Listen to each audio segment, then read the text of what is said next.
Michael, Shawn, and the Takeover Legends, where the truth hurts, but also makes you laugh. Baby, tap in. Tap in. Don't never stop if you want to be on top. Yeah. Low waist, fat, baby, tap in. Oh, I'm gonna tap in for sure. Tap in. Tap in. Welcome, ladies and gentlemen. It is a Tuesday with Michael, Shawn, and the Takeover Legends. Hey, happy Tuesday. Hey, God bless Tuesdays. We dissect these days of the week all the time. Tuesday's Tuesday. It is what it is. Just, hey, we're blessed to be alive. We're blessed to wake up. You know, a day of the week sucks when the first thing you say is, I'm blessed to be alive. I'm blessed to be alive. No. I got all my health and I'm breathing. My kids are healthy. My mom and dad are healthy. So good morning. Good morning. First of all, I'm going to say the best for last.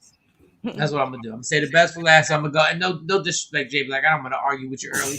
Jay Black, good morning. How was your day? How was your night last night? My night was good. I'm stress-free. What are you talking about? That's my new mantra. Is that what they call a mantra? Yeah. You're right about that. Yeah. I'm stress-free. And that's my new thing. I'm running with it. Yeah. That's my motto now. And I'm hitting the ground early for 2022 on the stress-free vibe. That's what I'm on. So yeah, stress-free. It's all good. Well, how was your night? Was it stress-free? Like how was your night? Yes, that was a stress-free. Was stress-free? Yeah. You're okay. Yeah. I didn't do anything. Actually, I didn't do anything special. Got to relax. Did you watch anything special? I did nothing special yesterday. Yesterday was Monday. It was nothing special. It was a little football on late night. I caught like the last quarter of the football game and saw that the Chiefs were sweating it out against them New York football team Giants. Yeah, they should have lost. Kansas City should have lost, but that's what bad teams do. Kansas City should have lost. God, if you watched the whole game, you'd be like, wow, this game should have been over. But when you're a bad team, you're a bad team. So how are they in the game? How are they? Because they outplayed them. They outplayed them the entire game. The entire game, they outplayed them. Like Patrick Mahomes may be the most overrated quarterback in the NFL right now. He might be the most overrated quarterback in the NFL right now. I don't know that. I think defense has caught up to them. It's been a couple years now, and now they catch up. It's just how it go in the NFL. It's funny. Drew Brees was in the league for 30 years. And they had to keep reinventing themselves too. Drew was throwing check downs for 15 years, throwing check downs. Yeah. But people don't like the check downs. Mahomes, he want that big play. He want to go deep. He want to hold the ball like Big Ben. And go Mahomes, they not even want to make the playoffs this year. Stop it. The Chiefs? Okay, yeah. I put it out there. I put it out there weeks ago. I put it out there after the second game of the season. I put it out there that they're not going to make the playoffs. Yeah, Number one, they got a tough schedule. And the tough schedule is coming, and they should have lost last night. And I'm going to tell you what, people aren't going to address this because there are no real journalists in the NFL on ESPN and all that other stuff. Andy Reid's son died of an overdose True. during training camp. True. Now he has another son that is looking at going to jail for 20 years. If y'all think, if there was ever a man who needed a break, it's Andy Reid. He's about to lose his second son. There's no breaks in the NFL. F the NFL. No, there are tons of breaks. All you got to do is tap out and be like, I need a break. And I know that could be, people can say that's Andy Reid's escape. Can you imagine on your second, you're an NFL coach, you're living the dream, and now your second son, you lost your first son, and now your second son may go to jail for 20 years. Deservedly so, because he killed somebody while he was drinking and driving. That's what I'm telling you. The collapse of the Kansas City Chiefs will happen this year in front of us. And the other thing is, like, all these people in the NFL never bring up the fact that we always say, what happens to the team that loses the Super Bowl next year, Jay Black? What do those numbers say? You brought that up. Generally, they don't make the playoffs the following year. Yeah. Statistics shows more times than not they don't. So, but yeah. So I caught the last quarter of the game, and the Chiefs pulled it out, but they 4-4. So, all is well. They may go on the run. They may not. It will be yet to be seen. Good morning, Shawn Robinson. Kelly J. What up, Kelly J? Who else did we miss? Kathy Black. We saw Kathy. Good morning. Good morning. Good morning. Shelly Wilson. Good morning. Morning. Good morning. Tam. Shaquisa. Grand Rising fam. And last Don. Okay, Don, what up? Good morning, Don. Oh, he a Seahawk fan. Yeah, you going through it too, even though y'all have going through it too. Oh yeah. Yeah, you going through it too. But I respect the fact that you still got that Seahawk logo on there. I see that. He's still repping. Welcome back. But Russell Wilson should be back. Russell Wilson, he's not season ending, so he should be back.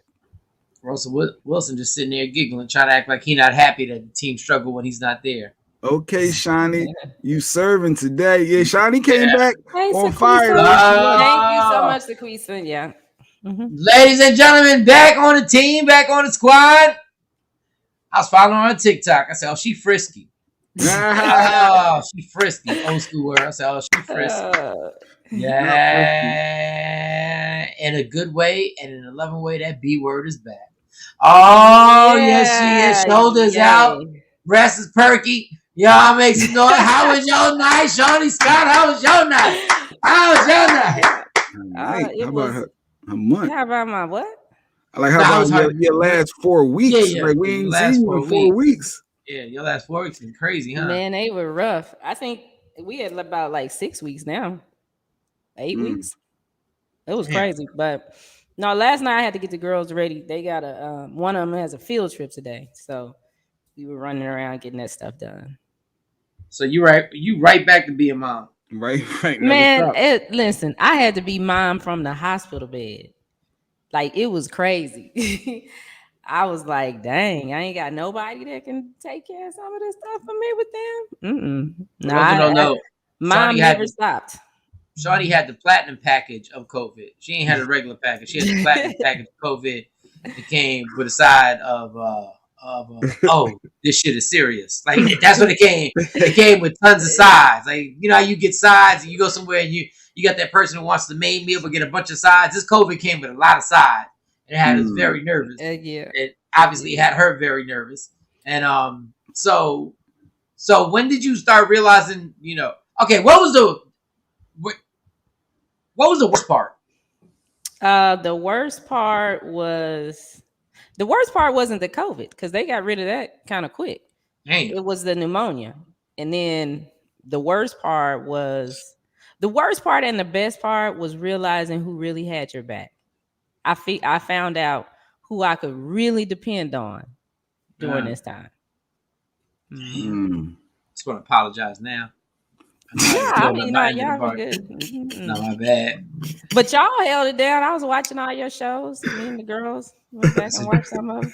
That's what you get for counting on me. That's what you get. I'm telling you, people who count on me get disappointed. I'm a big disappointment. I'm a big disappointment.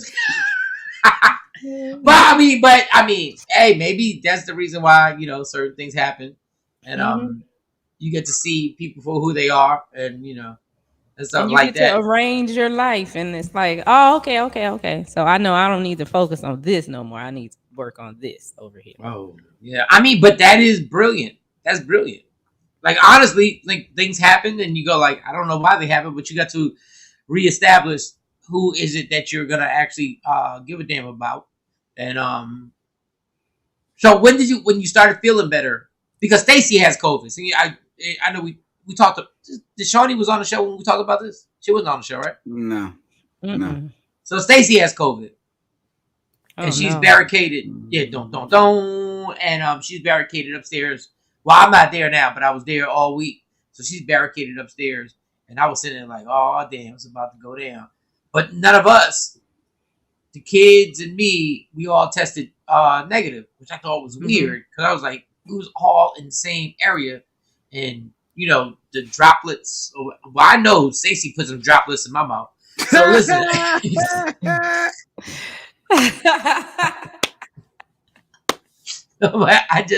don't know how we didn't get.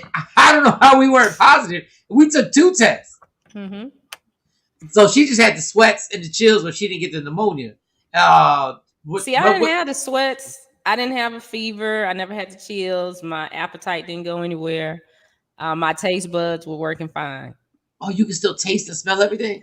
Mm-hmm. Yeah, I wanted to eat. Like in the hospital, I'd be like, when are y'all bringing my food?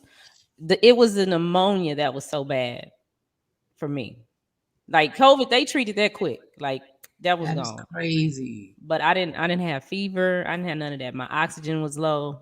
I was down to like 68%. So if you like, that's why I wasn't talking on the phone, because I couldn't talk. It was just too. That was too much energy to exert, and then I'd be winded. So we had to get me back to a point to where, like even in the house, where I could just walk from the door to my room without, being out. Did you get to the ventilator? Did you get to that stage? No, just oxygen. Oxygen is enough, but I didn't know if you got to the damn. Okay. All right, get on the IG live, y'all. Get on. Send me the joints. But now I look at you and you're like, that was a weird thing about this. Welcome to Mike and Shawn to Takeover Legends, y'all. Shawn, you were on here and you were all dressing the way you were dressing. You were sparkling and everything like that. And I was like, okay, she's good. Then the next day she has COVID and she's gone. And now you're back. So when did you turn the corner? Like, when was the thing where you were like, okay, I'm good now? I think Thursday. Well, I don't know. This past Thursday? I think it was Thursday I woke up. And yeah, because I was going to come on Friday, right? Yeah. Right. So Thursday I woke up and I was like, oh, I feel like me today. Maybe we can do this. And I just started doing everything. Well, some stuff I didn't have a choice. Right. I had to. Failure of people who are around. There were certain people who failed you. And then money. Because I'm an entrepreneur. So when you don't have sick days. A month, it was like, okay, the rent due, the car note due. But like y'all came through, so for some stuff, y'all held the media room down. So I mean, different people did different things, and it's it is what it is. Like I tell my girls, it is what it is. You just got to do it. I can sit here and cry about it, but I mean, it is what it is, and it's gonna be okay. It's all right. I see the light at the end of the tunnel, so it's all good. Yeah, good. She's back, y'all. She's back, goddamn. She's back. She's back. Yay! She's back, and we can play again. Countdown for Shawnee's birthday. Your birthday's coming up. Send her love. Put up the Cash App. When's your birthday coming up? Next Tuesday. So we're at the Cash Apper, and we'll put that up there. We'll promote our birthday. And listen, Cash App, we're gonna promote it for real. So just get clear with that. My night last night, I went to the airport at 4:00 in the morning to start my journey yesterday, coming from Philly to Texas, and I landed here in Texas because I didn't know I had booked the craziest layover ever, and I landed here like at 7:30 at night. So I started like 3:30, 4:30 in the morning, whatever, and left and landed here, and I just So the worst, one of the top 5. Oh, good morning, people. Good morning. Welcome back, Shawnee. Ashley, what's good? One of the worst things you can have is a nightmare Lyft driver, right? Mm-hmm. And yesterday I got the nightmare Lyft driver, and he's a super nice older man. Super nice Hispanic older man. But he was the worst Lyft driver in the history of the world. Why do we always put race when we identify somebody? It was a black guy. It was a white dude, Hispanic male. Because I have you can visualize it. Yeah, so you can paint the picture, but also realize why I didn't say anything during the night and why I kept patient, because how I was raised. Number one, I'm Puerto Rican. So number one, this old Hispanic man, I was like, older. He looks great for his age. Older, smooth as hell. The first thing was him finding me at the airport, right? I see the dot. I see I'm the green dot. Mm-hmm. And I see he's the car. And I say, you're passing me. Right? We finally got to the phone call where I'm like, yo, you're passing me. and he passed me, all right? And he went all the way to the airport, other side of the airport, went all the way back. And I was like, okay, listen, I have this hoodie on. I have this on. I jumped in the middle of the street. I'm going to wave my hand. Put your hazard lights on. I'm like, okay, cool. So he gets there, and I'm like, finally, I got him. Is it a Chevrolet Traverse? Is it Traverse? Yeah. Is it Traverse? So I get in. And Traverse. That's what it is. Traverse. So when I get in, he goes, I went by you, and I say, whatever he said. I said, what? He went by me. He said, yeah. I said, are you Mike? And I was like, no, you didn't. Like, you did not. Like, I was talking to you on the phone, right? And he was like, no. I saw it. So I'm like, this is weird. But I said, just go. Nothing weird. I said, just go. His cell phone was in the cup holder, right? Which means he kept looking down to look at the instruction and then looking back up. So I said, yo, I know how to get home. Like I got it. Like if you just like, I know the white lady, and I knew that I should have said the white lady. Anybody who talks to me, I call the GPS the white lady. I do too. I can admit that. Mm-hmm. But I know that's gonna confuse. I should have known that would confuse him because he was like the white lady. The white lady. I said, no, not. I'm not talking. No, I'm talking about your phone. Your phone. Oh God. So I said, go ahead. That trip says so on the list it says 10 minutes.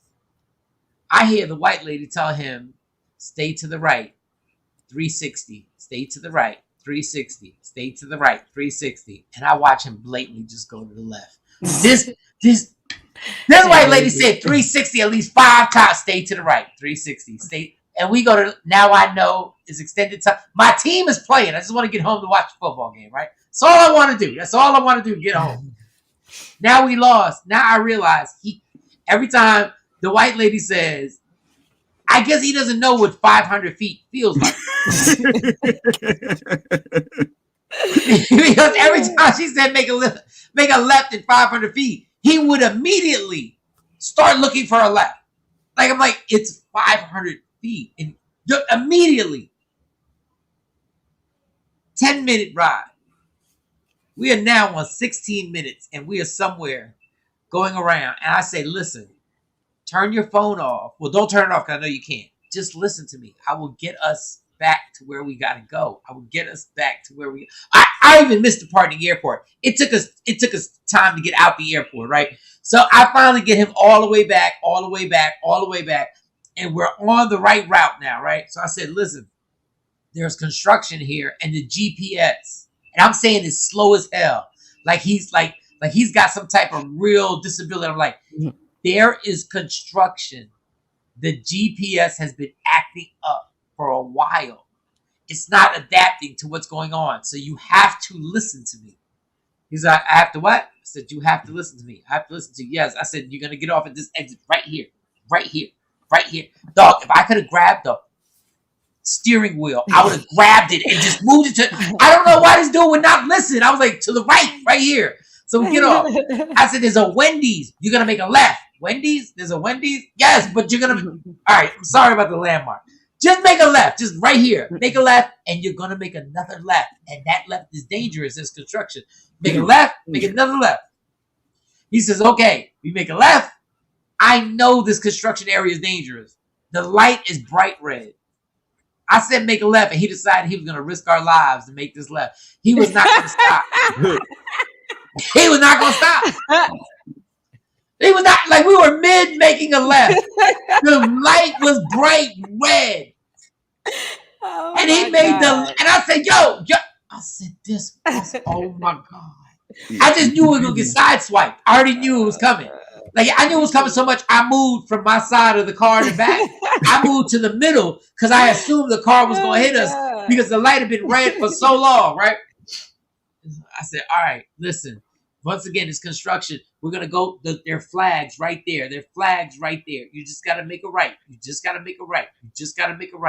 is how I had to talk to him, y'all. I'm not saying this to be funny. I literally had to talk to him like this. You just got to make it right. I had to keep in his ear. You just got to make it right. You just got to make it right. And I see him not slowing down. He's not slowing down for the right. I said, dude. And once again, I was raised correctly. I know this older man is older, and he's not being disrespectful. How much older? He's probably in his 70s. Oh, well, there you go. So Shawnee and Jay, you know how fast this squeaky voice gets loud. I was like this.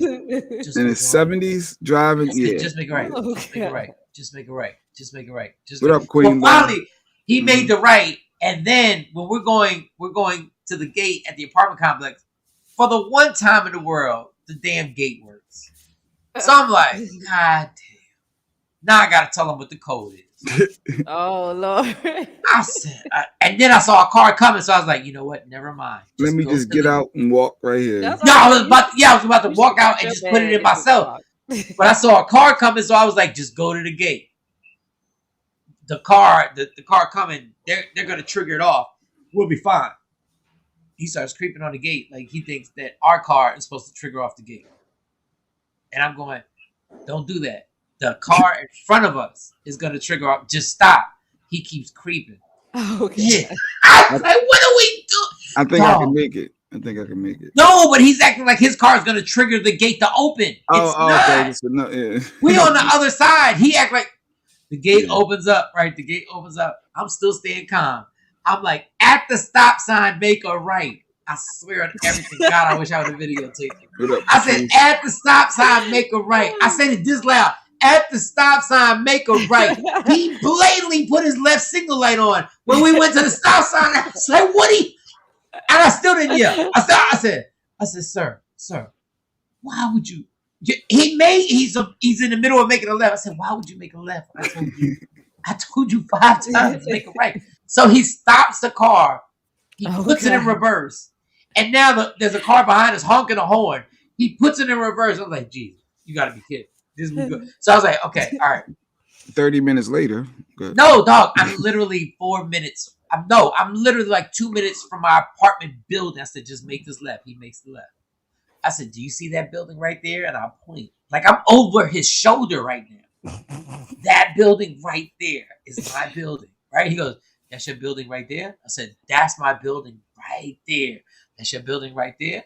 That's your building right there? I said, that's my building right there. I swear on everything I love. That's my building right. We drive right by the building. As I'm saying, that's my building right there. And that's what I just said. Stop the car. I said, and dog, I said, sir, thank you so much. I'm good right here. Thank you. Dog, mind you, I'm just coming off a trip. So I got the big bag. I got the little bag. And I'm like, just right. He goes right here. And I'm like, yes, sir. Right. I kept all the composure I had. I said, yes, sir. Right here. He says, okay, well, you have a nice night. I said, you have a nice night. Be safe. And this is the thing that kills me. He follows no directions, Joe. I'm still grabbing stuff. And he hits the gas a little bit. Bitch, I'm like, what? I'm like, what are we doing? What are we doing? Yeah. I said, Eric, have a good day. I still tipped him, y'all. I still tipped him. How much did you give him? How much you give him? I tipped him $7. Oh, that's a good tip. I wouldn't have gave a what? You tip for service. Oh, Jay. No, I don't. 70 years old plus driving and put me through all that, and I gotta walk. So I'm penalized, and I'm gonna give a tip for his grandkids. He might. You never know. What? Yeah, he not doing Lyft driving simply because he wants to go out. Y'all, you're bugging. And you gave a tip. Wow, I commend you for that. Trying to make Christmas for the grandkids. I did. Somebody said I should have gotten out and walked. I did. I got out and walked because I couldn't take it. It was the most amazing. Like when I came into my apartment, I literally had to like chill and just sit on the couch for a few minutes because I haven't had my patience tested like that. Like since my kids would test my patience like that. Cram said you should have just hit up Kelly J. You know she drives. I should have hit up Kelly. I should have. You're absolutely. I should have got you to. And every time I come home and I'm at the airport, I'm calling Kelly. Yeah, I'm calling. No, real talk. Kelly sent me a hoodie. I gotta wear it and take a picture and do a TikTok and stuff in it. But she sent me one of her hoodies for. Jay Bro said he's still trying to get home right now. He's still trying. Don't say that, y'all. That's not funny. Well, you gave him a tip, so I guess he. No, I felt so bad. I felt bad because I'm like, he's not out. You know, some people are out there simply because they like to be out and they like to stay busy. He wasn't out there because he wanted to stay busy. So I forgot. Hold up. Oh my God. I forgot the one part of the whole thing. Oh my God. This dude, hey Mo. Yeah. Hey Mo. Oh, we got our shoulders out. Yeah. This is the one thing I forgot, y'all. This is the one thing I forgot to. Oh my God, I forgot. We're coming. We've already been lost for like 15 minutes. Lost? We're coming. Yeah, this is my Lyft driver nightmare. Stay up. We can't catch you up now, sweetie. I'm up. I'm jumping in. It's like double dutch. Just tag me. Come on. So the old man says he has to use the restroom. Oh God. I can't make this up, y'all. The Lyft driver, he's like 70, and I can't make this up. He says he has to use the restroom. Wait, he wasn't trying to ask when he got to your destination to use yours, right? No, it was like it has to happen. In the middle of the drive? In the middle of the drive. So I said, listen. I said, just listen to me. Now, what is the one place I know where the restroom's at? Like 7-Eleven. So we pass the 7-Eleven. Everything in my brain is I know 3 bars that are right off the route that I can get him in the bathroom, right? But I'm not going there, right? I said, I'm not. I don't even want. No, I'm good. I said, just get off here, get off there. And there's a hookah spot. There's a hookah spot off of 360 by this massage place, which don't ask me why I know about the massage place because it's none of your business. But there's a hookah spot that's a sports bar. Mm-hmm. And I say, go in there. And he looks at me like I'm setting his ass up. Like he looks at me like I'm setting him up. So that was part of your journey. You stopped so you could use the bathroom too. Oh, we stopped. No, he used the bathroom and I had to walk into the hookah spot. Once again, I was raised the right. I was raised the right way because I've never been in this hookah spot. I don't know what pops off in here. I just know it's always been a lot of people, but it's a dark little spot. They got TVs. I've never been in. And I said, let me just walk in with y'all. So you got out to protect him to go walk. Yes, I'm a 70-year-old that I act like I'm a big dude. I'm like, dog. I walk in there and there's hookah all over the place. So hookah smoke all over the place. There's like 3 chicks and 4 dudes or whatever. There's one chick who knows who I am. I can tell. She gave me the look. And I was like, ain't this by the bitch? Now the word is out. Mike was at the hookah spot. But it's a BYOB, and there's a liquor store connected to it. Oh, wow. So they bring their liquor in there. Yes. I don't even know old man's name. I'm like, yo, we just need the bathroom. I said we. And bathroom security at this point. And the bartender said we. I should have never said we. I said, yo, we just need to know where the bathroom's at. We? He's like, yeah, right there. So the old man goes, I'm sitting there watching people smoke hookah. And I just want to tell him this is a Lyft drive. And I was like, dog, this is a hilarious movie. This is a hilarious movie right here. He pees.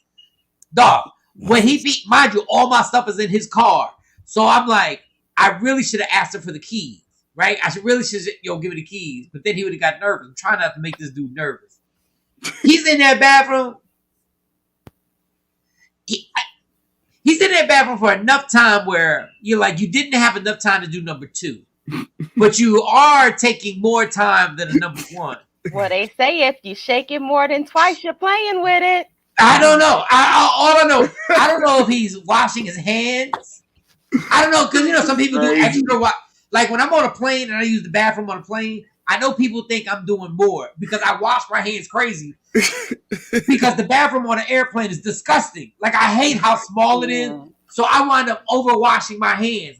So I'm sitting there like, God damn. I said, all right. So that was another part of the story that y'all didn't know. Yo, this is a skit. That's a movie. Like, that's a skit. Mm-hmm. Like, you got in a 10-minute Uber ride or Lyft or whatever, and now you ride all around. It was at least 30 minutes, Jake. It was at least a 30-minute ride, though. Now you stop in the bathroom. But you get out. He got to use the restroom. But you get out to go make sure that this 70-year-old is okay. Because I feel crazy sitting in the car. Like, I felt crazy sitting in the car without the keys. I saw him he's leaving with the keys. Like, no, it was so, I told Stacy this. And Stacy was like, she looked at me like. Only you.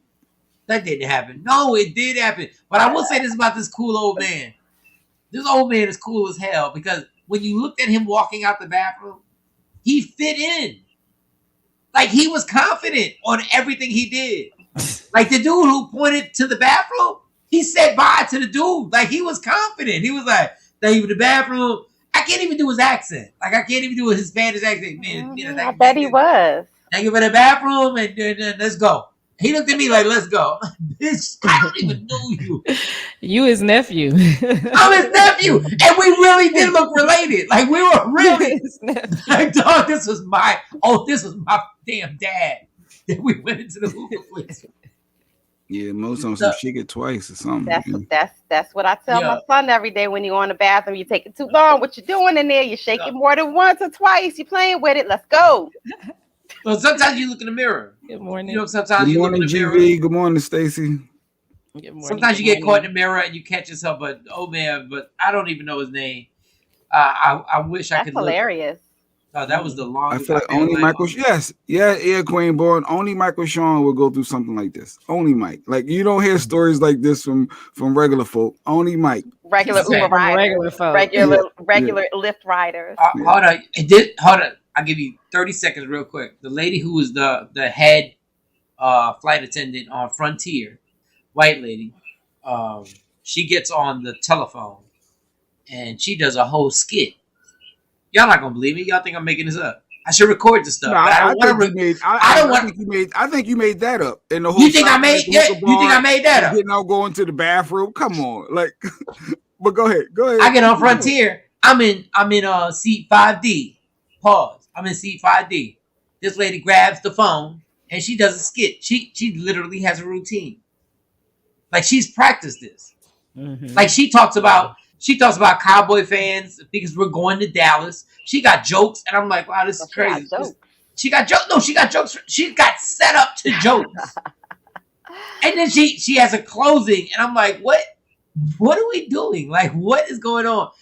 And nobody's gonna believe me, but anybody who was on the flight from Orlando that left at 5:08 and landed in DFW at 7 something knows that when she was done, this lady literally, and this was hilarious, she said, normally when I get done doing that, people applaud me. Oh, you guys aren't gonna applaud. I said, I'm at a comedy, and everybody in the plane started clapping. I said, because they wanted to go. What are we doing? And I clapped. All right. So anyway. Yeah. B Holiday. I never heard that shake it twice thing when most. I never heard that twice. That's what my dad always say. So every time my son go in the bathroom, I said, "You shake it more than twice. You're playing with it.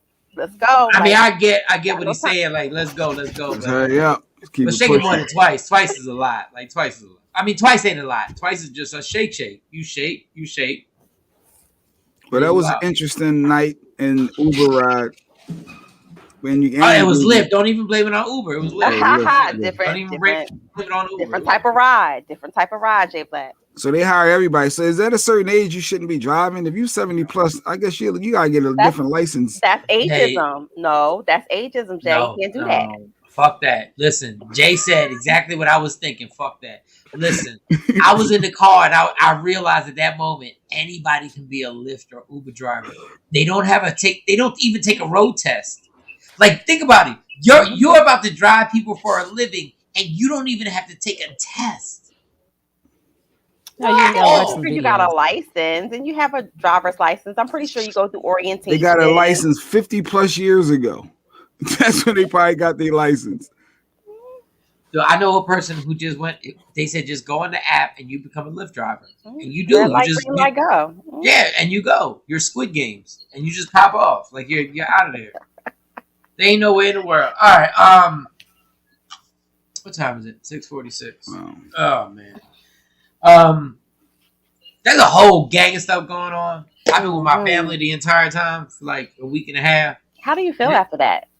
No, I feel fine. Like, then I gotta tell you the story about Stacy having me on demand. Yo, this chick got me back for anything that I've ever done in this relationship. Yo, I was on demand. Jay, have you ever been on demand for your wife?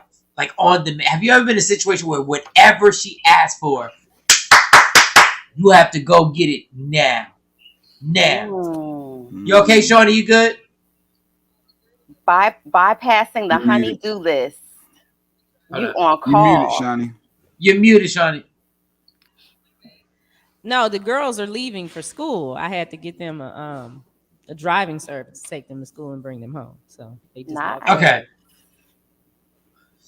Not Lyft, not the 70-year-old. Okay, so Jay, has your wife ever had you on demand where she asked you for something and you have no choice but to get it at that moment? There, now. That's my clap for chop. Chop is racist. I like that. Chop. So Stacey had you on demand. So no, I'm asking you, have you ever been on demand? Shawnee, has anybody had you on demand where somebody was sick, that somebody went, hell no. She had COVID. Whatever she asked for on FaceTime, I had to make sure it happened.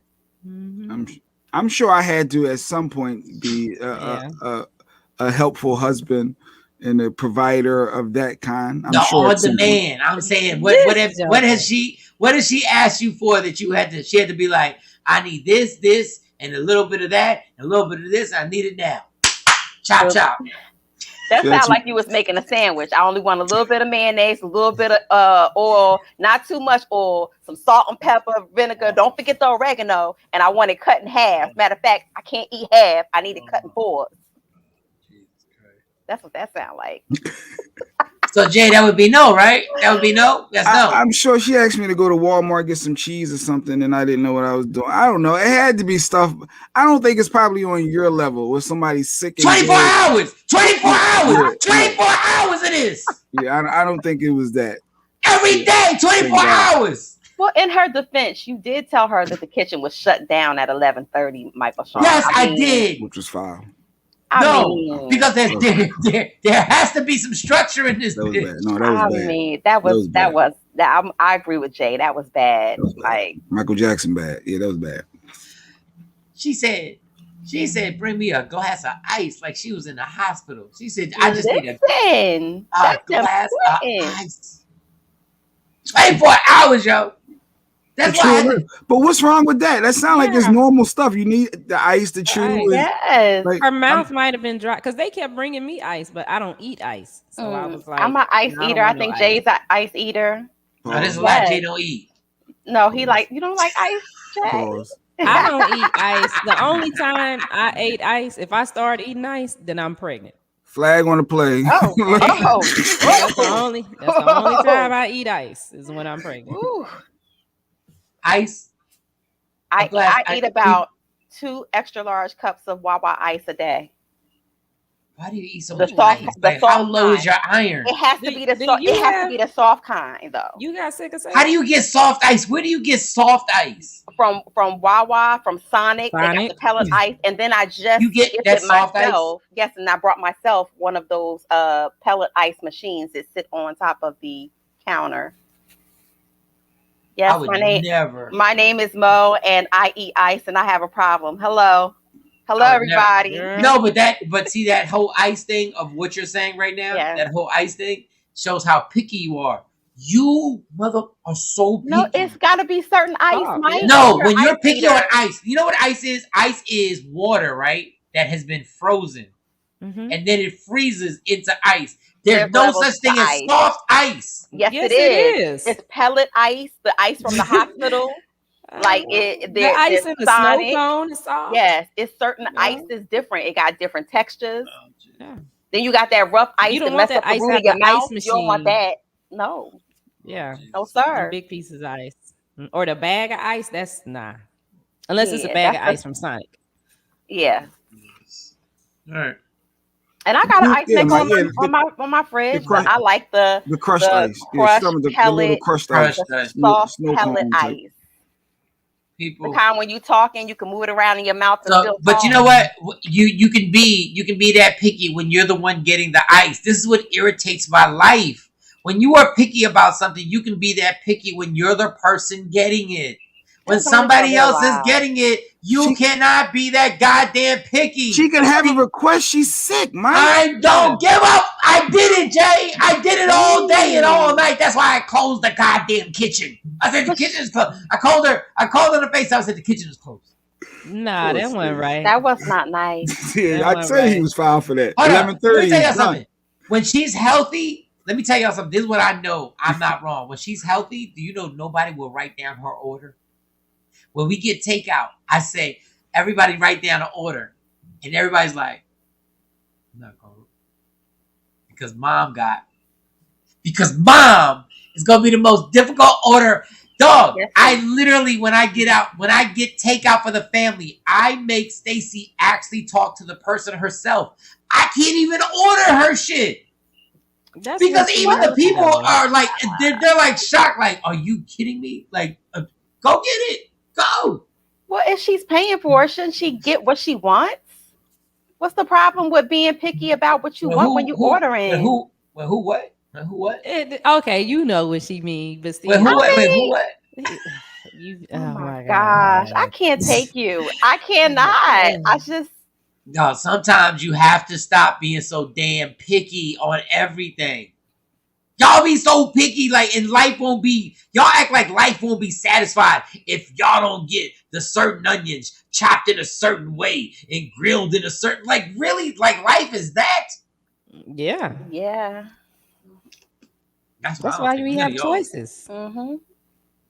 I mean, grilled onions don't taste the same as them chopped up thick, fat onions on your burger.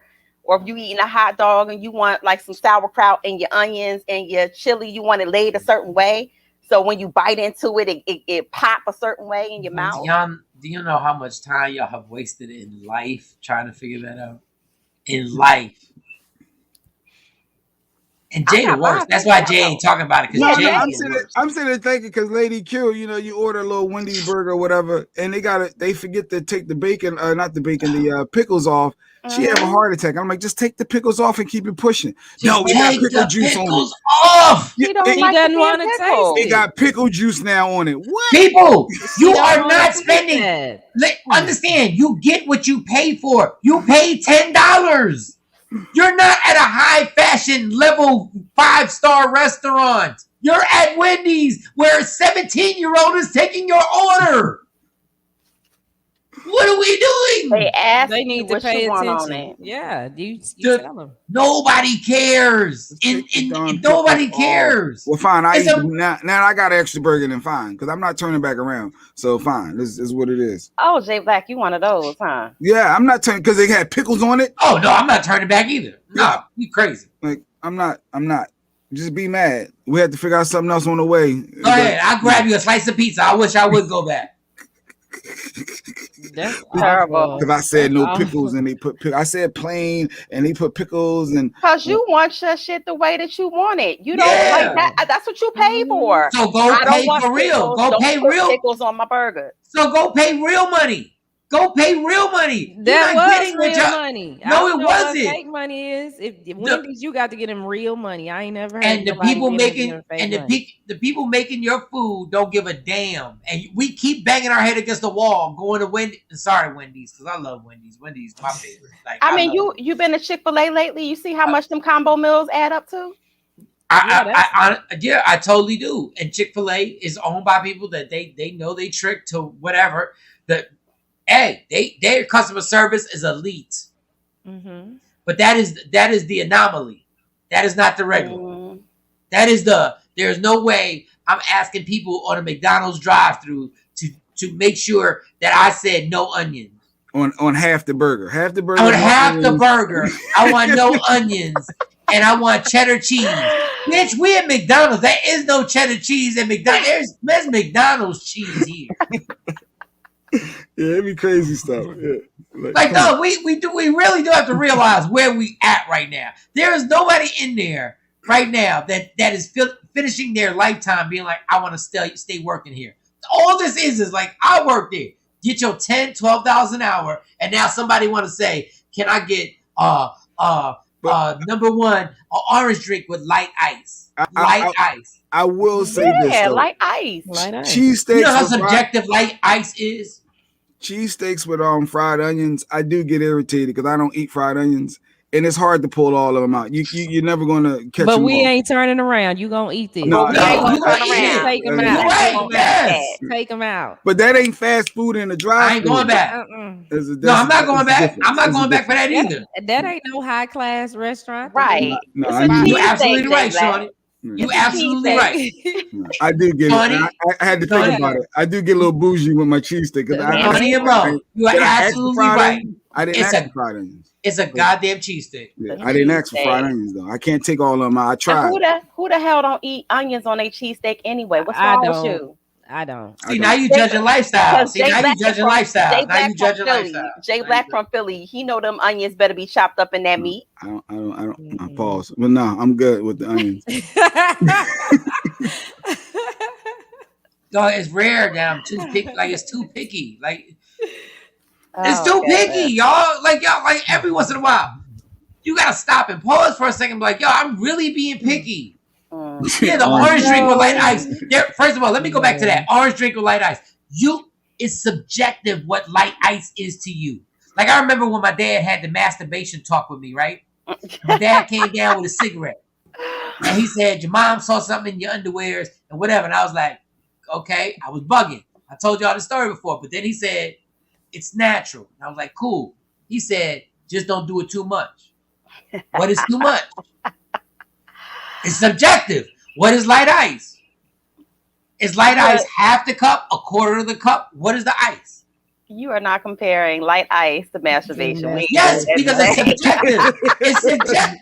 Because is masturbating 2 times a day bad? Is that too much? Is 3 times? Is 4 times? Yeah, I don't know, Dad. I don't know. Mike went left with this one. I'm all the way in. But the people making it know what the hell light ice is. Yeah, they just put a little ice in there. I don't get it. Yes. That's enough to keep it cold. Yeah. See, just enough to keep it cold. That's light ice. That's light ice, just enough to keep it cold. Yes. Yeah. So how's somebody else supposed to know this? How about light ice? Your drink know it. How about light ice? It's not enough to keep it cold. It's to keep it cold, but not cold. Like, like that's what it is. You one of those difficult drive-through people. Tam, that's difficult. Tam, you're a simple-minded person. Masturbation analogy was perfection because it's all subjective on what you think. Some people think things are funny, and then some people think what you think is funny, what I think is funny is total different things. I'm just saying. What is light ice? I'm just trying to get to the point. Light ice is less than half. It's less than half of half. So it's a half a cup, and then you got half of that. That's light ice. Craziest shit I've ever heard. It's less than half. They don't fill it all the way up to the top and then put the drink in. So it's a quarter. But why don't they just say? So that should be the request. Give me a quarter ice. That's my perception. I don't know everybody. Perception. You could be 3. But he got more experience than everybody in the. Yeah, he got more experience than all of us do. Yeah. I worked at McDonald's. Did you ever say? Did anybody ever ask you for a quarter ice? No, they asked for light ice, and I worked at McDonald's. And so, what was your light ice? How high did your light ice go? I just hit the thing one time. See, that's that floating ice. That's the. Hold up. This is what I'm talking about. Shawnee didn't do nothing wrong there, right? She didn't do nothing wrong. She did that was common sense. Light ice, I tap it once. But this is what I'm talking about when y'all go to McDonald's and y'all want some efficient, like, to the point stuff. This is what y'all get. When you said light ice in the McDonald's, they go like, tap it once. There's no philosophy behind that. It's just tap it once. Well, you know what? At the McDonald's I worked at, they had a machine, so you could tell it. You could tell it light ice or a full cup. You just push the button. That's what I liked about working in McDonald's. How much is like How much is like ketchup? How much is like ketchup? Like Get the hell out of here. Well, the ketchup in the packet. They don't. No. When you go, I just like ketchup. How much is that? How much is that? How much? But Shawn is right. On the burger or something. I don't know. I ain't worked back there with the food. I was on a drive-through. She ain't make it to the fries, Mike. She don't. You start on the fries. Okay, hold up. You start on the hash browns and the fries. Yeah. I've never. Well, I was. I know that. I thought it was backwards. They knew what I was doing. But do people do that to get more liquid beverage? Yeah, of course. That was blacks and Hispanics created that. No ice because they wanted more of the. And at pizza, we used to tell everybody, the crew, to fill it up darn near to the top because you're getting less. It fills up. And I remember back in the day, used to tell all our people, make sure you fill that cup up with ice. It works. And was that saving you money? I just want to know, was that putting more money in your check? That was the company thing back then. I don't know. It has to. Make sure you was a company man, homie. You was a company man. Fill them cups up. Put the ice and fill it up. Why? Because you're getting less syrup is being used in product, and you're getting $4 for it, and Did you get a bonus? Did you get a bonus? I don't even know if I got bonuses back. You ain't get no bonus for that. You ain't. Oh, we've been saving scissors. Well, overall, I'm sure the company did because you're saving money, which helps your overhead and your OCF and your cost of goods and all that stuff. And you're able, so I'm sure it did. What kind of loss prevention formula is that? Yeah. That's okay. All right. So here's the angle to this. This is what irritates me. And then I'm gonna go to every square on here. Mm-hmm. When people are overly picky, it just bothers me. When it's just overly picky about shit, like it puts me in the worst mood. When people are just we hear, why are we being this picky? Like even, okay, I'm an expert at drinking. Expert. I used to love people who used to spend 10 minutes asking, what do you have on your top shelf? For what? We just here to get drunk. Like, what? You gonna get drunk on the top shelf, the middle shelf, the bottom shelf, the Section 8 shelf. Like, none of this alcohol that you drink, none of this alcohol that you drink, are you ever going to drink it and go, that was good? That's not what alcohol does. So I don't believe all alcohol is created equal, though, Mike. It's all created equal. All of it. Because you're just there for it to do one thing. To change how your mindset is. That's all is there for. It's just to make you feel differently than what you were feeling before. That's all it was. I swear I could give you, if there was any way I could just give you a piece of gum. And I said, this gum is the equivalent of a double shot of Hennessy. Just chew it. And you'd be like, nah, I want a double shot of Hennessy. It does the same thing. It's not the same experience. Gum does? No, I'm saying if I gave you anything to get you to say, why are you drinking, Mo? Why are you drinking? Why are you drinking? Why? Why do you have drinks, Shawnee? Why? Jay Black, why y'all drinking? I want to know. Because I have to escape. Shoot. I look, I need a break. That's a great answer. Next. Who's next? Why do I drink? Yeah, why do you drink? Relax. Yeah. Calm myself down, stop overthinking about things that I'm going to do next year, 2 years from now. Yeah. Yeah. All right. Yeah. Your therapist is going to be busy. Go ahead, Jay Black. Your turn. Why you drink? Well, it depends on the circumstance. It depends. Go ahead. Like sometimes you're drinking for liquid courage. Sometimes you're drinking just because you want to get a little light buzz. And sometimes you're drinking because you just like, whatever. It's one of them weeks. I just want to wild out and whatever. So it really depends on the circumstance, and that's going to dictate, how much that you drink and why you drink.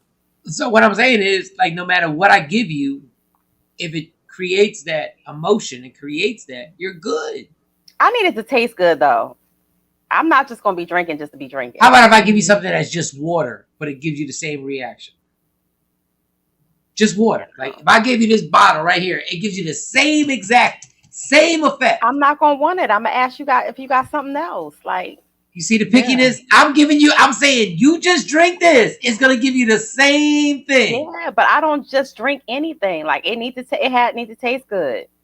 No, you do just drink enjoyable. anything. No, but you do just drink anything. Yeah. Like, I don't know, moodiness or something. Whoa, all right, Mo. That's what we do. No, I'm saying we've all had some drinks that we've had moments where we like, but I'm just saying, good, but yeah. But that's called over picky. If I just give you this bottle of water and I say, Mo, I'm gonna give you everything you want to fight, anxiety, everything, overthinking, the whole nine. Just here. Just take. I ain't sip out. Drink. Hold on, it'll be a cap. There's a cap on it, so at my lips, cause I know where my mouth been. You don't want to drink after me. So listen. So I just and I give it to you. That's over pickiness. If I'm giving you something to go, I'm gonna take you where you want to go. No, my primary thing is it has to taste good. I don't that fruity drink. Well, I mean, that's what I want. I want a fruity drink. That's me. I want wine. I like my wine. And I like my tequila. Tequila mainly because tequila is diet friendly, but I mix it with stuff, Mike. So let me put that disclaimer in there. I don't just unless it's one of them nights where I'm drinking with guys. I didn't start drinking shots of tequila until I started hanging out with Mike and Jay Black and them, the chill shots of tequila over 15 years ago. I never drank tequila. Chill shot. She said Amsterdam is nasty. Amsterdam what? Amsterdam is nasty. The vodka. Yes, the vodka. The Amsterdam ain't no nastier than 50 cents vodka. Oh no, I love the effing. It's so smooth. No, it don't burn your throat. Effing vodka, you got the wrong one. They drugged you because effing vodka, they drugged you. So that 1800 is good. The coconut 1800. I ain't never did all that. Coconut. Yes. No, there's no vodka that you ever drank that after you did it, you did the same face that you make after you drink the Dr. Pepper. That Casamico. Like after Dr. Pepper, you like, or Sunkiss, you like, There's no such. Trust, there's no vodka that doesn't taste nasty. There's a kick to it at the end that you go like, but the reason why you deal with it, I love Pink Whitney. I've seen that Pink Whitney. I've seen the Pink Whitney. Yup. Still, know what Pink Whitney is. Yeah, I don't know what that is either. When you drink iced tea, you already know. Jay Black, like, oh yeah. No, I get those little Seagram's wine coolers and the little frozen margarita daiquiris and mix them together, and then I'll pour effing on top of that. Now I do take the peach crown and make it with my my peach cobbler. Penis. You drink the penis. What'd you say? You know she ain't say that. What did she say? I couldn't hear. Do y'all see? Peach crown is what I use to make my cobbler. When I make peach cobbler, I use peach crown. You gonna drink some penis, Jay? No. If it's a drink called penis, you gonna drink it? What's in it? But this is what I'm talking about. Y'all see how much stuff y'all do to cover up some goddamn vodka. Y'all see how many tricks of the trade y'all do? Let me add a little this. Let me add. No, just drink it because none of it tastes good. Whoever created Long Island iced tea should be arrested. That drink. No, Long Island iced tea is dangerous. Like there's not supposed to be that many liquors. That was just somebody who threw something up in a blender and said it's all good. Yeah, Long Island iced teas aren't. But y'all really went through all that just to hide vodka. Just take the shots. I like my sweet drinks too. I take shots, but I like my sweet drinks. When I need female thing. It's just a female thing, Mike. They want to just be cute, holding a drink, sipping. No, because I know men. I know men who don't like hard liquor. They prefer like a sweet wine or a sweet drink. So they sweet. Wine is sleepy. Like to me, there's nothing about wine that makes me feel like we about to have a wild party. Like I know LeBron and them they be on them. They be on. Everybody does this little thing. I'm gonna let the wine just go around the glass. Have you ever been to a wine tasting event? I don't to really. Yeah. I don't care to. I don't want to know the body. Let me explain something to you. I don't want to know the body of the alcohol. That's not why alcohol was invented. You know, we always go back to our ancestors and the roots, and we go to the root. Let's go back to where we were from. The basis of alcohol was to get fucked up. It wasn't. It had nothing to do with doing this in a glass and twirling it. and then sipping it and then spitting it out. And then let it taste this. It taps taste buds and going like this. That's not what it was created for. That's a bunch of bougie white people who want to justify their getting drunkenness. That's all it was. They want to justify getting drunk to say, "Hey, we are now going to find out the body of the." Can you imagine if crackheads did the same thing and had crack tasting? If crackheads were like, "Listen, let's do this crack tasting." Different levels of crack. And they're like,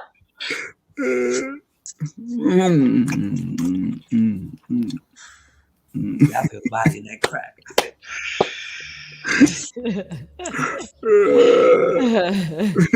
Let me get your thoughts. How you feel about the body in that crack? White people have mesmerized us, yo. Right? They mesmerized us.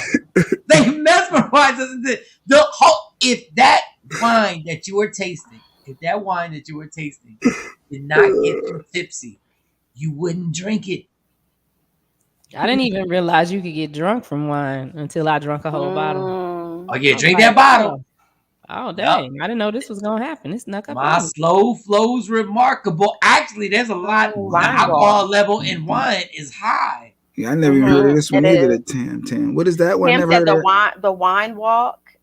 I might have to participate in that. Yeah. Deep Ellum. Next time I come out to Dallas. Yeah. But everybody tries to make that wine thing like it's different. No, it's not different. It's the same. So why you bring a bottle of wine? You might get you some, Mike. And that's what I'm saying. Wine is a mood setter. And it has nothing to do with this. It has nothing to do with moving your hand around. The chic culture. It has everything to do with what it does is that it gets into your system, and all of a sudden, bam! Guess what? I'm back in the building. What you feel like doing? You want to have unprotected sex? We can make it happen. What? Well, wine don't make you do all that. That's liquor make you do that. No. Alcohol make you do. You know how many chicks is pregnant off of wine? Wine don't make you do those type of reckless things. No, wine makes everybody. It's alcohol. Stop breaking it down like wine is the upper middle class and vodka and Hennessy is the Section 8. Wine does the same thing. You can get it put in your butt because you had too much wine and you was like, oh my God. Yup, I got it in, bitches. Listen, oh my God. Too much wine on an empty stomach. Yeah. Too much wine on an empty stomach. I said, hey, something. I would have never let you put it in my butt. Oh, goodness. Y'all trying to hold wine. Wine is the white people of liquor. All right, let's take it. The white people of liquor. It's the white people of liquor because liquor be like this. Liquor be like, why we get judged so harshly? There's tons of wise that happen because of wine. True. There's tons of pregnancies. There's tons of people who everybody thinks that wine affects everybody the same way. There's tons of people who get violent off of wine who start that argument for no reason. You're like, what are you talking about? You're like, I know you talked to him in 2008. All right. I can't. The insecurities start coming out. Section 8 Henny. Yes, Henny and vodka. Yes. You should not drink. There should be a rule. There should be a rule, but I'm just going to give you all advice. Don't drink if there's anything on your mind that's bothering you even a little bit. Even a little bit. You're going to start drunk texting. Here's the therapist. This the therapist, Mike. About to come out now. Here's the therapist. If something is bothering you just a little bit, you might not want to go in drinking because that little bit turns into a lot of bit by like the fourth or fifth. A lot of bit. Turns into a lot of bit. Start going through your phone. You want to talk to the person who created this problem. Now. And I don't care if it's wine. I'm just mad that I let Shawnee get away with the she said the Seagram's what? The little Seagram's wine cooler. Well, Shawnee, if I see you with a wine cooler in your hand, I'm gonna smack that wine cooler out your hand. I had them at the 4th of July. That's what I was. You had wine coolers? Mm-hmm. Well, I mean, they was there, and I was just drinking them. I didn't bring them. I didn't even know that I didn't know Seagram's wine coolers. I didn't know they still made those, Shawnee. Yeah, they make them. Yeah, I drink those. I put them with I get the little frozen daiquiri thing and I mix them and drink them. And put a little frozen daiquiri effing on and it. the Seagrams. Yeah, I mix them. And then what do you put else in there? I put the effing on top of it. Oh, then you put the effing vodka. Jeez. I'm surprised you only got 3 kids, girl. The effing give it a little kick. Breaking news. I'm surprised Shawny ain't got at least 6 kids running around the house. Because that's a lot of alcohol you putting in one little drink. Yeah, because the 2 that I got, hey, I got to do something, smoke weed, something. Well, Shawn said my wife likes a Jamaican. Me happy, cool. The Jamaican me crazy. Oh, okay, yeah. The ones in the pouch, the ones in the sun pouch, and you put in the freezer and break it. Wine coolers come in a pouch.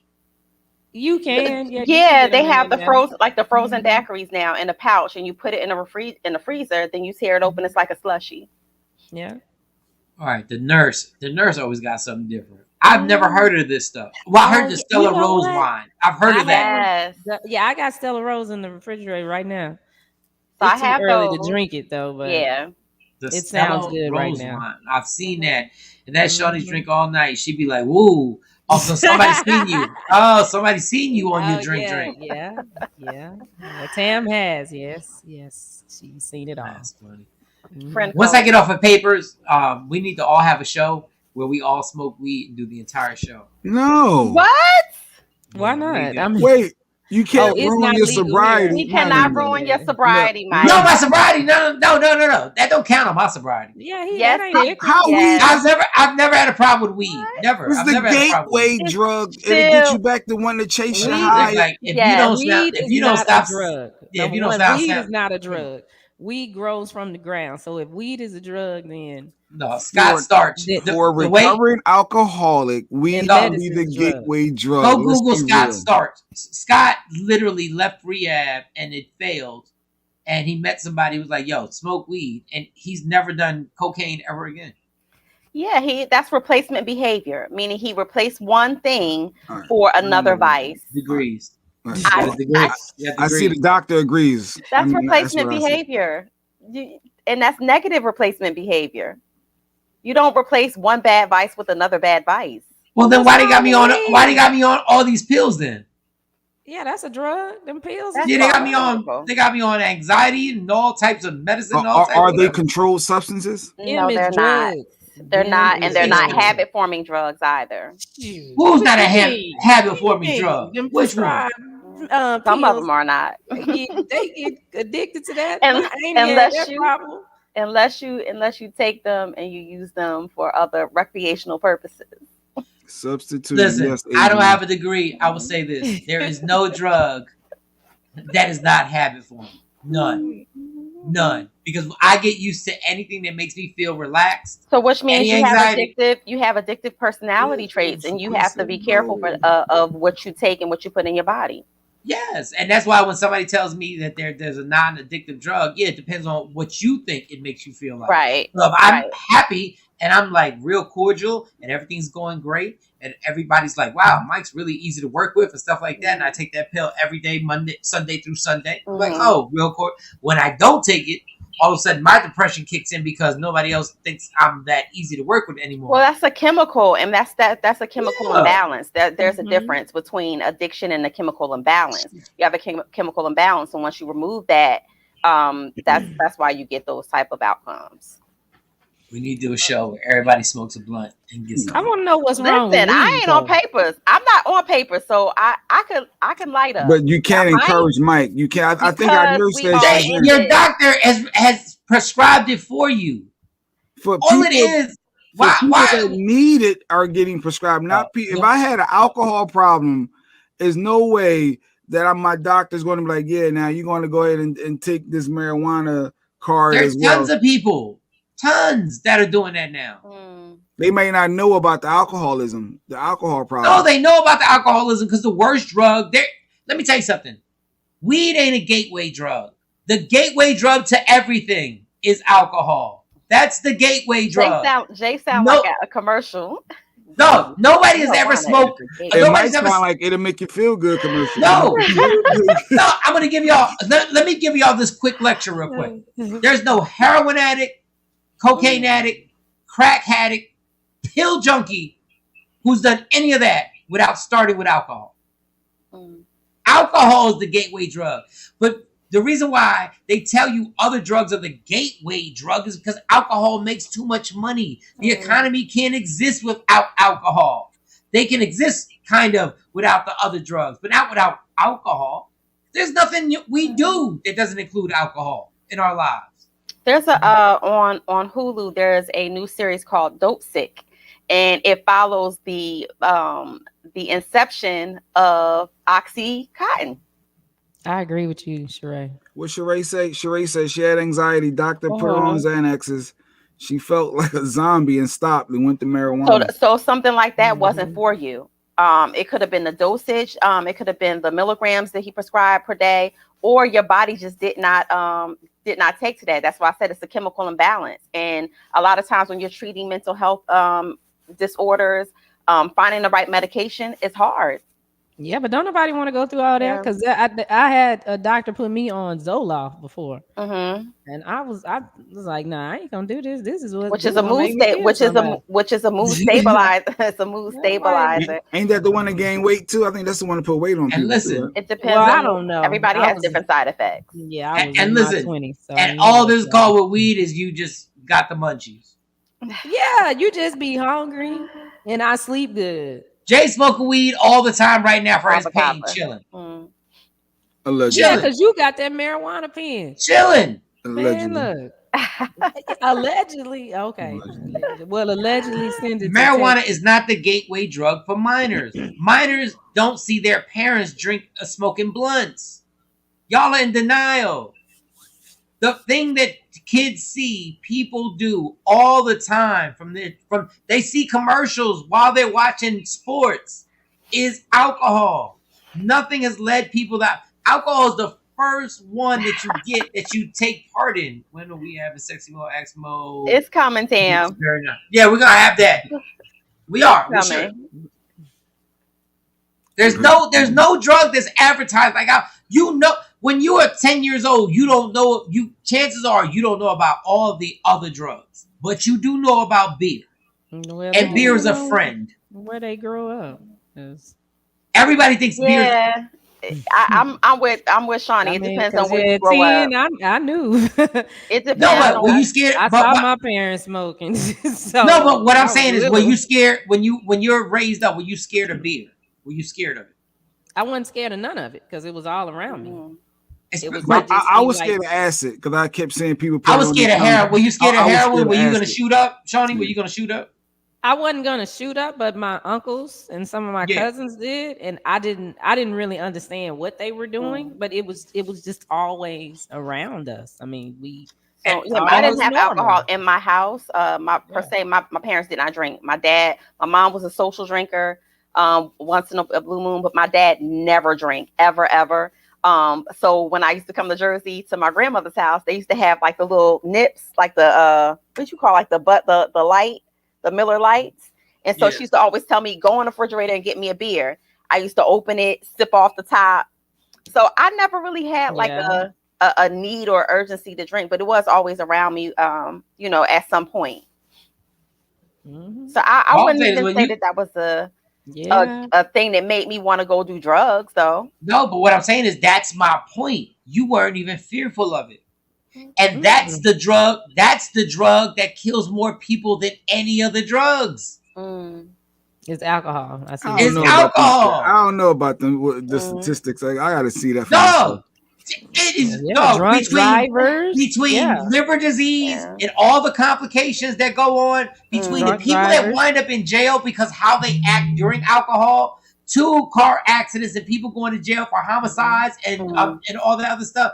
There's no other drug, but it's easy. Like it's a cute thing. Nobody's scared of a beer. Nobody thinks a beer is enough. I think Joe Cleese just jumped on your live mic. What up, Joe Claire? What's good? Yeah. But yeah, that's what I'm saying. When you're gonna be scared of weed, Like, dog, I just said the gateway. That's all I was saying. Just that's not a gateway. The gateway, the original gateway is that the alcohol takes you to, that's the original bridge. That's the bridge. That's the universal bridge that no matter, you could be in a Ku Klux Klan or a Muslim. The one thing you know is that, it's a beer. What's the big deal? Ain't nobody worried about that. Yeah, there are actually a few medical benefits of marijuana. No, depending on what you get, depending on what strand you get. Yes, absolutely. Yeah. Now I don't know what they was giving Jay Black over there, but he was nice when he was puffing on his pen. Yeah, surgery was real. Is it legal there? Is it legal there, or was it just prescribed to you? PA, it's legal. Well, no, some people got the card. You get your, your card, and you're legal, but it ain't legal just to walk around. I don't believe. Somebody put marijuana as a medical herb, federally, and alcohol is a toxin. Alcohol is Shayna. That's our herpes goddess, TikTok superstar. That's Shayna, Mike. That's who? Yeah, that's herpes goddess, Shayna. Hey. Oh, Shawnee ain't been here. Shawn, you wasn't here. Yeah, she comes on Wednesdays with us. She's been coming on Rocket on Wednesdays. Oh, cool. Stacy Mitchell. Yeah. I'm telling you right now. Allegedly. You got people going through all types of stuff, like, and you just inhaling some weed and relaxing. Like, ask me, if I want a club of 1,500 people drinking or a club of 1,500 people smoking weed, which one you picking that won't end early? I'm definitely picking a weed. But is Shayna right when she says marijuana is a medical herb versus alcohol is a toxin? It's a medicinal, meaning medicinal is used for medical purposes. And then she's saying that the alcohol is a toxin. Alcohol all day is a toxin. Where if you have marijuana, there's different strains of marijuana. And there's natural, you got your Reggie, you got your basic, then you have things that are grown in a lab. You have your hybrids. So I hear. Jay got the key. Jay I don't know why Jay fighting this fight. It ain't no hangover where the marijuana. Exactly. Alcohol, no matter how it come, whatever form it come in, it is a toxin to you. I'm not even a big weed smoker. Like, obviously I smoked weed before. I never woke up with a hangover. I ain't never smoked weed, and because of weed I woke up somewhere I was supposed to be. Never. How did I get here? You never accidentally slipped on a banana peel and fell in something because you smoked some weed? No, I've always accidentally made an egg sandwich and added cheese to it and seasoned it at 1:00 in the morning for no reason and toasted bread perfectly and got potato chips and put it on the side. That's all I ever did.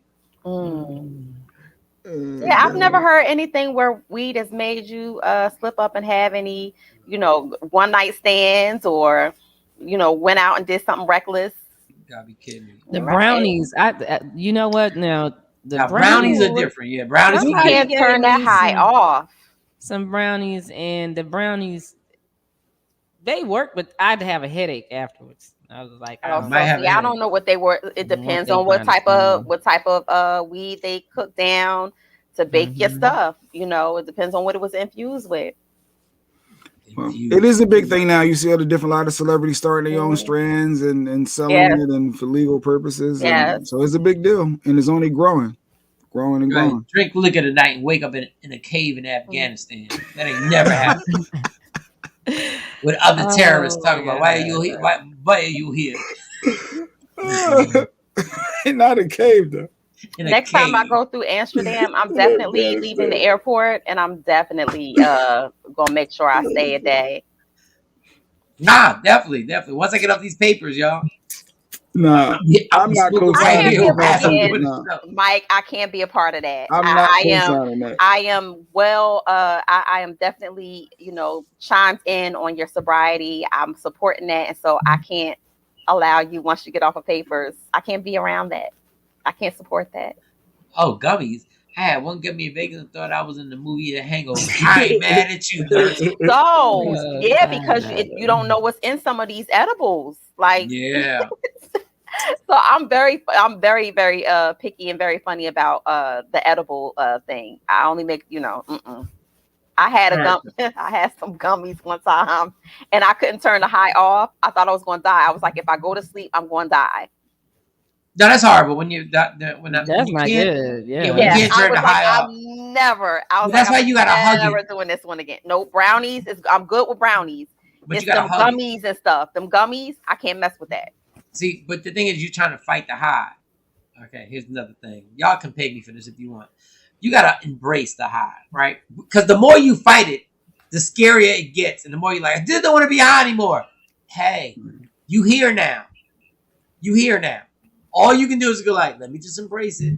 Let me take a deep breath, and let me just embrace this gummy high right now, and just let it ride out. Because the more you fight it, your brain is going through a whole bunch of stuff. You just got to embrace it and just absorb it and go like, okay, I'm taking this ride. Where we going? Nurse said drink some milk. And I don't drink milk. I don't drink milk, nurse practitioner. I don't drink milk, so that wasn't for me. That natural milk. I'm playing. That was a bad joke. Anyway, all right, listen. All right. What is wrong with you? Sometimes you gotta start acting like a lady. Listen. Oh my God. I've had morals sometimes. Sometimes you have to like, listen, try to get over this high. Try to get over this high. Can you hit me with this milk? All right. That is so funny to me. Let's take a break and we'll come back and Mo, get like 2 stories that we can talk about. I got you. There's nothing I'm annoyed about. We never talked about Jay-Z and thinking Dame Dash. I want to talk about Jay-Z. Yeah. I want to talk about Jay-Z. And I want to tell you why I'm so irritated about what happened with Jay-Z and LL Cool J. I'm going to tell you why I'm so irritated. And we'll shout out to the fact that he shouted out Dame Dash. So 4 minutes, we'll come right back. Michael Shawn and the Takeover Legends, y'all. Yeah. What up, y'all? It's Michael Shawn from Michael Shawn and the Takeover Legends. And just in case you missed the show, check this out. We can't tell Meek that he has to take responsibility for a bus rap and not tell Uncle Luke that he has to have responsibility for having a whole group of young girls, 17 and 18, yelling out, "Pop that coochie." Absolutely, I'm not saying that, but here's I want to make that clear. We dropped the ball a long time ago when it came to selling out. Here's the thing. What I'm saying to you is there's a world of difference between pop that coochie and actually coochies being depicted of black women on buses. And the whole sex sells argument is a misnomer to me, because if sex sells, why don't you see Chinese girls doing it? Why don't you see Jewish girls doing it? Why don't you see Korean girls? Because there's not a Chinese rapper who put them on there to do it. Okay. And let's be clear, Luke not only was popping that, he had the chicks with him at the hotel performing for everybody in the hotel rooms. I'm sorry, but was any of that on social media? I'm sorry, was any of that? There was no social media, homie. Exactly. That's the whole point. But that's not an excuse. You have to take. But you're trying to. I'm not discounting the. The ball started rolling. The ball started rolling. Agreed, but now the ball is out of our control, and other people are behind it. At least with Luke, Luke had a certain level of control over it. These people are exploiting us, and we're sitting here acting as if we're not being exploited. And Luke was exploiting us. It's even worse. No, because Luke was a one-man shop versus a multi-billion-dollar conglomerate, Mike. And what happened? We have a black woman right here. We have a black female right here that can speak to this. Black women we're unprotected. We're the most unprotected individuals in the United States of America. And it's because Black men are the only ones who are not for us 100%. White men love white women. Latin men love Latin women.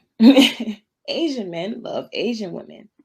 But Black men love every other woman before their own woman, Black women. So we can be outraged all we want, but it's not going to be a change until Black men stand behind us, until Black men speak for us.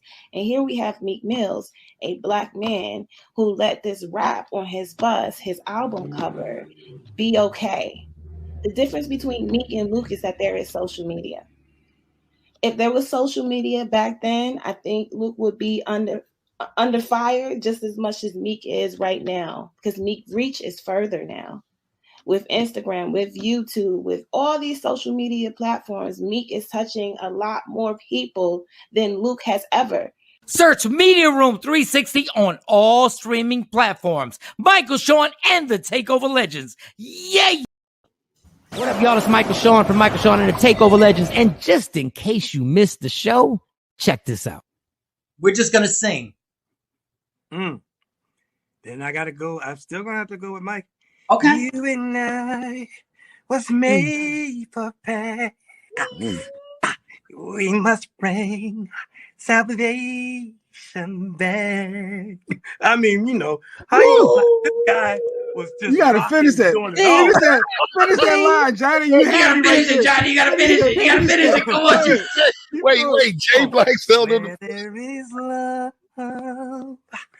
I'll be there. Don't you know, baby? Yeah. Come on, I'll be there. I'll be there. honey. Yes. Just call my name. Get into it. And I'll be there. Search Media Room 360 on all streaming platforms. Michael, Shawn, and the Takeover Legends. Yeah. We the worst records, baby. We about to create a perfectly horrible song. Y'all know I've been in the gym, and now all I wear is tight shirts, tight shirts, tight shirts, tight shirts, tight shirts. Yes, I do. Michael Shawn wears tight shirts every day.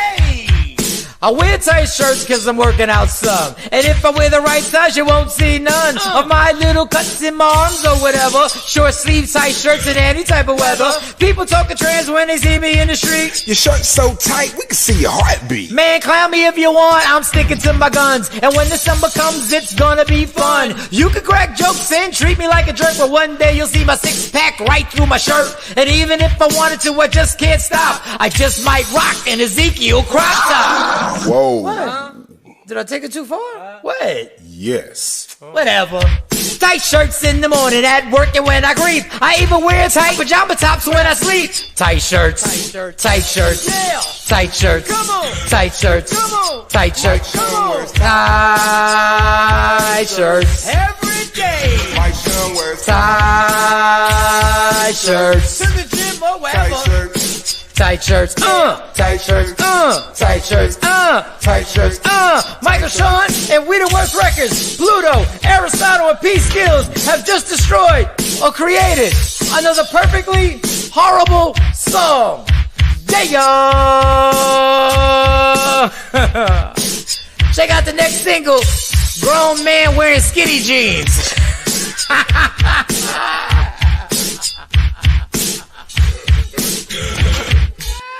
That's it, bro. Mix it up, bro. Don't never stop if you want to be on top. Yeah. Tap in. Tap in. Michael Shawn, Takeover Legends. Michael Shawn, Jay Black, Shawnee Scott. Where Muggo? She went to go do mom things. Yep. Yeah, Mom things. Mom things. What we talking about? You want to talk about Jay-Z? Get it, Lord Jay-Z. He had the Rock and Roll Hall of Fame. I know it was a couple of days ago. We were off yesterday. And it was some buzz out there because he thanked Dame Dash. I believe we have a little clip. Oh, what? Stop that clip. Jay-Z. That's what I'm over here looking for. What? Stop playing. Uh-oh, wait a second. Uh-oh, wait. You gotta hit play. Go get it. This company called Rockefeller Records. Shout out to Dame. I know we don't see eye to eye, but I can never erase your accomplishments. And I appreciate you and I thank you for that. And shout out to Biggs, who's one of the most honorable people I've ever met. We created something that will probably never be duplicated. And I appreciate you guys. Thank you, Johnny. Thank you. So that was the gist of it. So he thanked Dame and he thanked Biggs, for that journey with Rockefeller, and You know, it got a lot of buzz and traction. Like him and Dame been beefing for a long time. Dame Dash and sued him multiple times over the years. No, he sued Dame Dash. Well, yeah, they both sued each other, but Dame did sue him too. Yes, because he tried to stop Dame from the reasonable doubt situation, everything like that.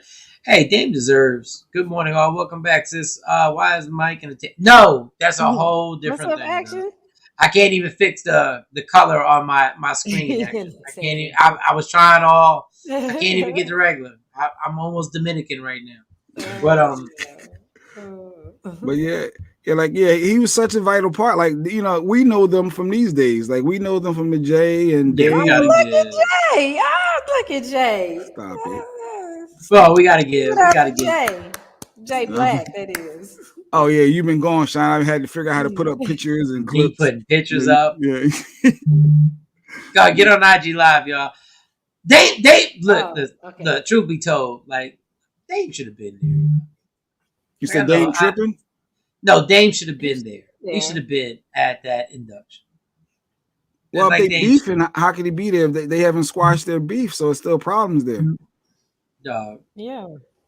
Well, he didn't know Jay-Z was gonna get up there and say all that about him, and be a. They like listen. Man, I don't know all the insides and all whatever is going on, but come on, man. Like we're really gonna act like Dame should have been at that ceremony. I guess Jay should have invited him. Yeah, but he obviously he's not because I love Jay-Z, but Jay likes to be in the start of the show. Mm-hmm. You think that's like Dame deserves to be there. Like Dame deserves to be there. Like I know nobody in the industry is gonna say it. Nobody's gonna say Jay. Come on, man. Like I know y'all arguing over whatever and y'all got beef, but that rock and roll Hall of Fame doesn't happen if Dame isn't a part of it. Right. None of that happens. We can say whatever we want. We may not agree with Dame Dash and some of the stuff that maybe he said or Dame deserves to be there, dog. Like and you thinking that's on Hove to extend that? I'm not saying it's on Hove, but Hove knows. Hove shouted him out in a way. I'd say that it was on Jay to invite him because he knew he was gonna. I mean, if he was gonna get up there and do it, or maybe he did it at the last minute. Maybe he, at the last minute he felt that way and decided to say that about Dame. But he should have been like, "Hey, man, why don't you come to the event with me?" I mean, what will it look like? Dame just showing up on his own. I'm coming. Should have been there. Yeah, I'm coming. This is my award too. Yeah. I mean, it's not going to be his award because they were inducting Jay-Z into the Rock and Roll Hall of Fame. But we know that Jay, without Rockefeller, if Rockefeller's never created, the dude was there. Because Jay is the artist. He was the one rhyming. He was the one performing in. Okay, but I mean, if that's the case, then why is Barry Gordy giving so much credit for Motown? Yeah, he never sung. They pay homage, but they pay homage to him because they know that without Barry, they wouldn't be there. Come on, Dame should have been. Like Dame should have been. Yeah, I get it. You want to just squash the beef and let them because we ain't even got to squash the beef. We can still not like each other. It's a mutual understanding. We still understand that this accomplishment right here was created. But if I'm not rocking with you, I'm not sharing the stage with you, right? Look, if I ever listen, and I'm talking this for somebody who's never done this. I know for a fact Dame and Jay risked their lives in situations and been involved in situations that were trouble, and Dame was there. Mm-hmm. Like, dog, he helped create something that had never been created. You just said it could never be duplicated. Rockefeller could never be duplicated. Well, guess who was 50% of that? Guess who was the dude who had to be the asshole? He had to be the asshole a lot. So you're extending an olive branch to somebody that may not be rocking with you when you getting your comedian of the decade award, huh? Yes. That's acknowledging. If they were a part of it. If they were a part of it, yeah. If there was something I did that DJ Cam was directly involved in, I would reach out and like, come to the award ceremony. I ain't got no problem with it. That doesn't mean that y'all got to be best friends afterwards and say let's. But But to give him a lame, but to give him the lame shout out, like the Dame. That wasn't lame. He said, "I can't ignore the legacy." What's his name? What's and his he name? did Dame and Biggs. No, what's his name? What's Dame's name? Dame Dash. Oh, you want him to say? Well, he did. He said, "Shout out to Dame." He said, "Yeah." No, what's his name? What's his name? Dame Dash. You talking about right? Yes. Mm-hmm. Not once he said Dame Dash. He said, shout out to Dame and this because I can never erase your accomplishment. No, how about shout out to Dame Dash? I appreciate what you did, even though we don't like each other right now. We built this. We built this. Yes, we did this. We did this. Yeah, I think it was all there. All in the way. He wasn't there acknowledgement for the whole Hall of Fame. Like Jay is not getting that Hall of Fame award because of what they did from '96 to '98. That was the foundation. What are you talking about? That was it's more than that. His Hall of Fame to the highway. Is everything after that as well. Let me ask you something, Jay. When Michael Jackson all the way up to 444, when Michael Jackson did the Motown, remember the Motown show where he moonwalked and right went crazy? Motown 25 when he moonwalked. Yes. Who were the people he performed with before that? The Jacksons. Yeah, he brought his brothers out because it was not. He's not getting to a moonwalk without the Jacksons. Yeah. You're not getting to 444. You're not getting to all that without Rockefeller. You're not getting to Rockefeller without Beans. You're not getting to Rockefeller without PD and all the rest of the intricate parts that created Rockefeller that made that movement to happen. That's all I'm saying. That's all I'm saying. And he knows what he's doing. He knows what he's doing. Like Jay knows by just saying and shout the Dame and whatever. Nobody can erase. So if it wasn't for Beans, it wasn't for Dame, it wasn't for Kanye, it wasn't for the Young Guns, it wasn't for all these people. I wouldn't be able to get this. They were definitely part of the movement, but you're talking about the foundation, and Dame was definitely part of the foundation. It wasn't for Beyonce put me on Crazy in Love and opened me up to a different audience. Let's ask a question. Wait. If he wouldn't have did Rockefeller, I don't know that Beyonce he wouldn't have got no B. It wouldn't be no B and J. He couldn't have been B and J on Ain't No Nigga. I got the hottest girl in the game wearing my chain. It wouldn't have been no that. No. Nope. And Billy said he didn't shout out Big Daddy Kane because that was one of his influencers. Well, I'm not talking about the influences. Like you can't shout out every influence. I'm saying like what is going on? Like I get it, and everybody's giving Jay so much love for shouting out Dame Dad. Doug, that was something that should have happened. Mediocre. I mean, mediocre at best is what it was. It was just like, He didn't have to do it. He didn't have to acknowledge that man. He didn't. He did, and I did it just to say I did it. I did it. There you go. Well, at least I gave him some love. Yeah. They probably had conversations about this when they were starting Rockefeller that, hey, one day we going to make it here. One day we're going to do this. We're going to be on the top. And, now he there. But, karma is a bitch and everything come back around. So. No, I don't think karma's a bitch because I don't think it's karma. No, I'm not saying that, but I'm saying like, when Jay really acknowledges it, at some point he has to really acknowledge it. He might not do it publicly. It might just be something in his mind that, he really sits down and acknowledge, and that might have been it. And he just decided to say, that's what I look like. Action said, yes, that was the olive branch shouting him out, like knowing that was going to kickstart something. Now, if Dame responds and is appropriate, maybe that could be the beginning of them. No. Everything is not an olive branch. You can't come to me. You can't present me with no BS and expect me to accept it as an olive branch. You half-assing. So if you half-assing, then my attitude is, all right, I heard you. So you didn't think that was genuine? You didn't think Hov was genuine? I think that he feels some type of way, and he knows, and I think he knows that without Dame, he would not have gotten there. No, I don't think it's genuine. Because he How about that? He didn't become. Listen closely. Listen to how it came on. I already heard it like 1,200 times. Yeah. And we do this company called Rockefeller Records. Shout out to Dame. I know we don't see eye to eye, but I can never erase your accomplishments. And that was so genuine. I mean, I think he's choked up. He's caught up, but there's some other words that could have been used along with that. I definitely think that he should have been a part of that moment in a different way. I do. You should have been. Yeah, I agree with Billy. It was an attempt. It was an attempt, but you know, how do you give me an olive branch? I'm not even saying squash it. I'm not even saying squash it. I'm just saying in that pivotal moment, in that poignant moment, that was a once in a lifetime moment in your life. I feel like yes, Dame should have had more of an accolade and part of that. I'm not saying it's a bad thing. I just think he had no choice but to say it. I'm saying don't give me an olive branch when I helped build the whole tree. I don't need your goddamn olive branch. Right. That's why I said it's he's the part of the foundation. No, I'm just saying.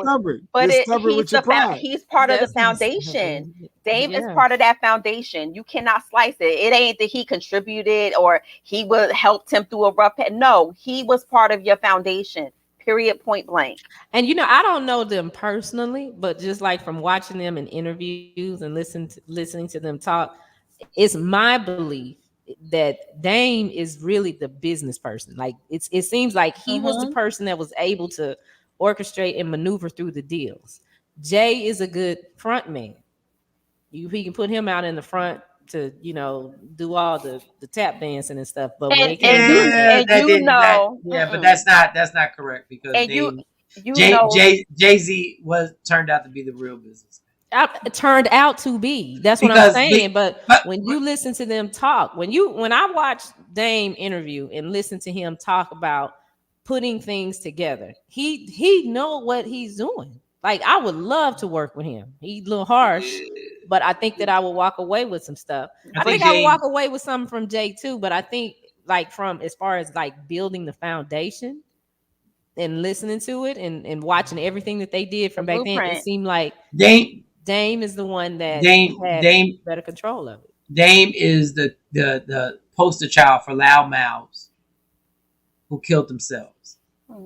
Jay's the poster child. Back in the day, Jay is the poster child for being calm and actually looking at the landscape and formulating a plan on what's going to happen.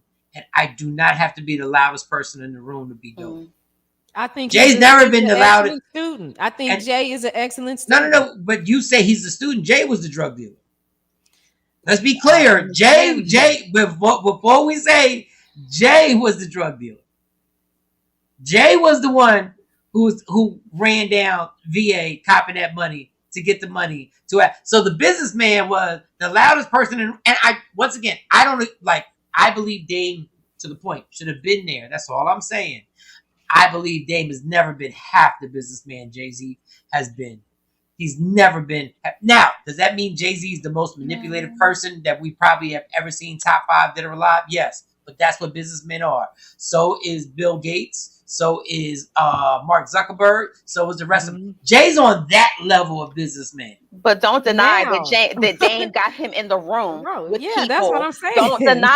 Don't deny that Dame set that foundation. Jay-Z was not always business as business. But we don't know that. We don't know that. You don't know that.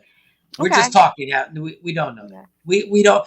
All I know is that when Dame imploded, Jay was the president of Def Jam. But all I know is when nobody and the radio stations and Dame came through, Dame made sure that things got taken care of, things that Jay-Z didn't have to touch or deal with. That's groundwork, right? That's not boss work. Foundation, but he was the foundation. Again, I believe Dame Dash should be at the Rock and Roll Hall of Fame, but that was leg work, and Dame didn't. Like I'm just like, if we're gonna create, we cannot talk about businessmen and say Dame's even in the same universe as Jay-Z. He's not even the same. I'm not saying that now. I'm not saying that now. But I think like if you want to formulate a crew, if you want to get a bottom line crew, you want to get it together and be like, yo, we're gonna start this. But if you want that crew to turn into a business that's publicly traded on Wall Street, then you want to talk to Jay-Z. Now you want to talk to him. But you always did. I'm talking about from the beginning, from when they were formulating all of this. That's where I'm going. You know, now, yeah, of course you would want to have a Jay-Z. He knows so much now. Yeah, he superseded the teacher. Because there were limitations. There were limitations to Dame Dash.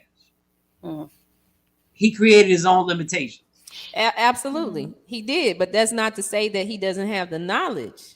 No, yeah, obviously he is a loudmouth, and so yeah, he did shoot himself in the foot a couple times, but at the end of the day, Jay was the better front man. He was the better one to put in the front. So that's why Jay was the better front man, the better back man, the better pause, the better CEO, and that's what got him in the room. That's what got him in the room in certain situations where Dame could not because of his behavior. But what got Dame in the room was Jay-Z's talent. What got Dame in the room was Jay-Z's talent. You always got to have a product.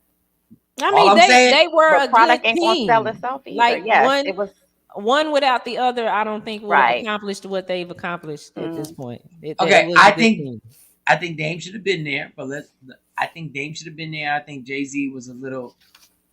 He could have said more about Dame on there, but I will say this: when Dame was eliminated from the Blueprint, things got bigger. So if you were that dude, when you get eliminated and things get bigger, then it was me. I don't always necessarily agree with that though. Sometimes it was me. If I take control of it and it gets bigger and it gets historically bigger, that means it's me. Blueprint 1, Blueprint 2. Yeah. Like when I move Matthew Knowles out the way and I take Beyonce and we go higher, then that's me. I know what I'm doing. That's all I'm saying. Like, and I love Dave. You already got a polished, pretty package already wrapped up in a nice bow. When you get that, and you're elevating it to higher to wherever you got it from. So I don't believe in that either. You didn't get like a dusty old paper bag when you got Beyonce. She was already neatly packaged. But I was the package that was the dirtiest, nastiest portion ever. And Jay-Z's now iconic. And when he left Dame, it got better. Yeah, because he had to grow. But who gets the responsibility for that? He superseded the teacher for sure, but he was already in the room. Don't forget that the teacher puts you in certain situations to where you could elevate, regardless of whether I was there or not. Dame was never Jay's teacher. They were equals from the door, y'all. Like out of the 14 albums, y'all are wild. Not even he was never Jay's. If anything, Jay was sitting there going like, "You're wildin'," and he was the teacher and tried to put an olive branch to Beans and all them cats. He had different attributes. He tried to. Well, I'm just saying he tried to say, "Hey guys, this is not what we need to do," and nobody wanted to listen. They wanted to go with the dude. You're right. He grew. He grew. Yes. But he didn't superseded the teacher. But all I'm saying is that all I'm at the end of the day, all I'm saying that Jay and Dame were a good team and they built a foundation. And I don't think that without Jay going through that experience with Dame, it would have got him to where he is now. I completely agree. And I say it the same way Michael Jackson with the Jacksons. The Jacksons were a good foundation. Mm-hmm. They were something that he needed to be a part of to begin it. But at the end of the day, we know Mike ain't really. This is what it is. Like history is just gonna be like it is what it is. Like I think the only reason I'm saying is I just think Dame should have been there. Yeah. But when we start saying the teacher and all this, I don't know if Dame was ever his teacher. I think they were all equals in the same situation. But when I say teacher, I'm using that as just to paint a picture. When I say the student superseded the teacher, Dame was definitely in the beginning the business person at the forefront of the business of Rockefeller. Make another Hove. Okay, so right. So that's all I'm saying. I just don't know that he took the position that Dame got him in. Dame got him in certain rooms, and then he elevated that. That's all I'm saying. Yeah, so give that man his credit, because without him, I don't think you would have been in those rooms. Without Dame being the asshole and the dickhead, he would not have been in that room. Well, explain why Dame couldn't make another one. Explain why Dame couldn't make another Jay-Z. So then you want ridiculous. now you want to dove into how hip hop has evolved and the different lanes and the different things. No, it was still back then. It was still popping. It was like after the first. And then where was Dame going into? What was Dame doing? Dame was tried going to take Beans rolled with Dame, which I wonder what Beans would have been if he would have stayed with Jay and put another album out. But let's not talk about Philly. They created a company. All I'm saying is they created a company. He did not create Jay. Lost one. He helped Jay create a company. He never created Jay. Make another hole. But he was 50. He was a big part of creating Rockefeller Records and having the viewpoint of and having the foresight to see things. So I agree with that. I just think we sometimes take it too far. But I think Dame should have been there. Now, my bigger point, my bigger attitude with this whole thing is why hip hop is still dick riding the Rock and Roll Hall of Fame. And why we are still so adamant and we still do backflips to be in the Rock and Roll Hall of Fame. And why we still hug each other and shout to LL Cool J through all this.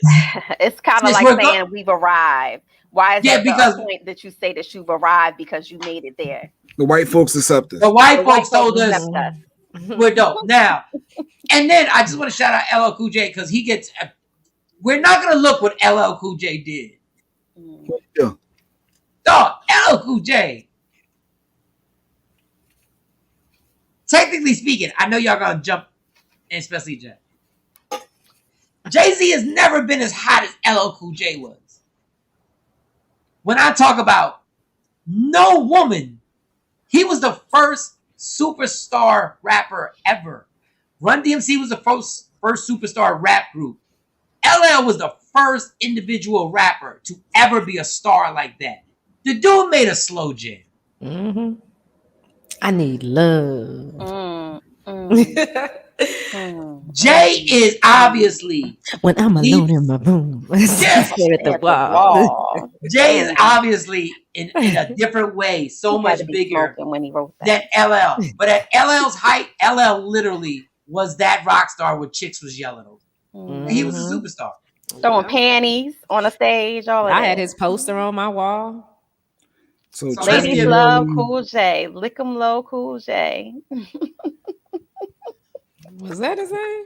It was really lady love. Well, I know the ladies Cool love, J. but I never heard the other. But one. yeah, people ran with that LL Lick 'em low because he was always licking his lips. Well, according to this, Jay-Z sold more albums than LL. That's fine. That's total. That's after Jay-Z and streaming and having his own streaming service. It was a different time. Okay, let me ask you this, we Jay. had mixtapes back then, so let's not. Let me ask you this, Jay. Sales.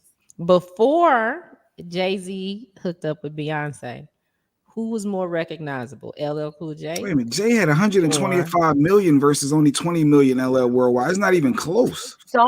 But different time, Jay. Different time. You're talking about at a he just time can't where discredit Hov like that because I'm saying it's wait. The reason why Hov was able to pop was because LL. The reason why these cats were able to pop was because LL. LL was the first one selling out arenas by himself, not being a group. LL was the guy selling out arenas. LL was the one who was getting endorsements and doing Gap commercials and wearing FUBU. So the numbers, the overall numbers don't mean nothing. That's all streaming. That's all. You pick and choose when you want to use. Okay, so I want you to Google their release dates. Google Reasonable Doubt's release date and Google what it sold that first week. It sold nothing. Now Google Mama. That was a slow flow. And Mama Said Knock You Out. And I'm Bad.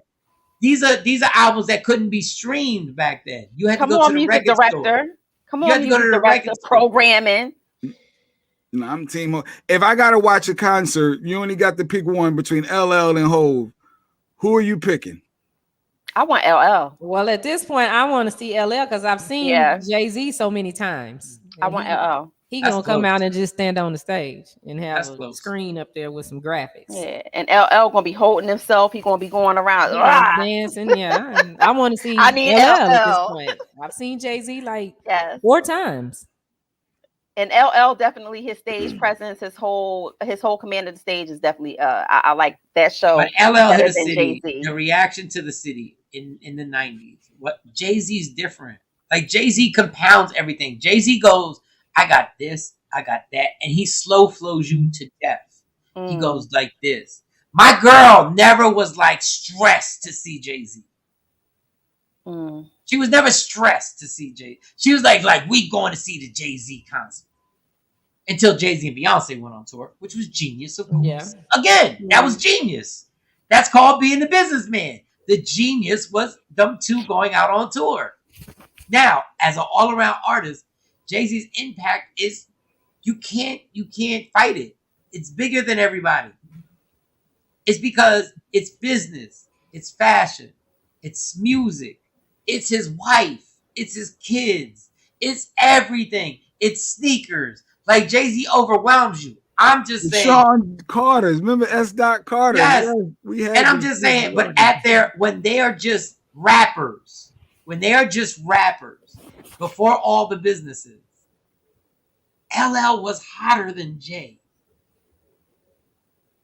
LL was when LL was doing it. Their both first albums only went platinum. Actually, Jay went 1.5. Whoa. Jay's platinum album did not go platinum till 7 years later. I'm just looking at the current. Radio LL Cool J is only platinum right now as well. You got to look at all the stats. Once again, I'm looking at it. Jay-Z's right now. Reasonable Doubt didn't go platinum for years. LL's My Radio and all that was the hottest thing in America when rap wasn't hot. Well, it didn't go number one. All J albums were number one. LL's album Radio didn't go number one. It was number 6 was the highest. After. Once again, after. It's all after. Jay said it. Men lie. Women lie. Numbers don't. That's numbers do lie. Quotes. Numbers do lie when they're taken out of context. Numbers do lie when they're taken out of context. No, numbers lie when they're taken out of context. If you got more money than me right now, Jay Black, but then we average what we were doing in 1997, and I'm killing you in 1997, then yeah, you got more money than me now. But I'm talking about 1997. Mama said Knock You Out only didn't even hit number 1. It was number 2. It didn't even. None of us. Rap songs didn't. First of all, rap songs didn't get to number 1 on Billboard because Billboard was racist as hell. That's why that's why Jay-Z actually raps about that and say, you idiots are still trying to be on Billboard. That's your boy saying it. LL had his Bigger and Deffer album with number 1, and so did Walking with a Panther. But Mama Said Knock You Out didn't. No, I'm just saying everything Jay put out album. We were not we were not the mainstream. First of all, Jay-Z's albums didn't go number 1. Just give me a whole verses. You can have your LL verses, and we'll go from there. But the reality is, Hove is where it's at. Team Hove. I don't think Jay would ever want a versus with LL Cool J. He. Nah, he wouldn't do. I don't think that he would do that. No. LL songs is not going to get you hype like Hove. Cars Ride By with the booming system. What? Jay been smoking this morning. You've been smoking this morning. Let me tell you, I can tell you exactly where I was when that came out. Jingling Baby. Yeah. Jingling Baby. You must have forgot. Around the Way, girl. Mama said Knock You Out. That's crazy. Rock the Bells. He got 2 versions of Rock the Bells. First of all, technically, I don't think if you put Allow Me to Reintroduce Myself, right? And then LL goes, I do Rock the Bells. I don't know which one rocks the crowd harder. But let's just say we give Jay-Z that. And now give me the hypest Jay-Z song after that. And then LL does I'm Bad. And then he can slow it down. I Need Love. Oh my God, boy, please. Once again, as an artist, I'm Jay-Z towers over everybody. As a full artist, there's nothing you can do with this dude.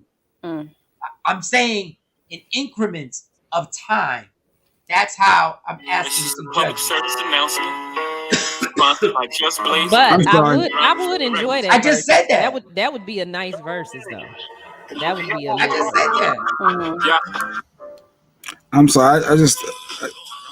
Let me pause all of these Jay-Z songs. It's just I just can't believe y'all don't understand.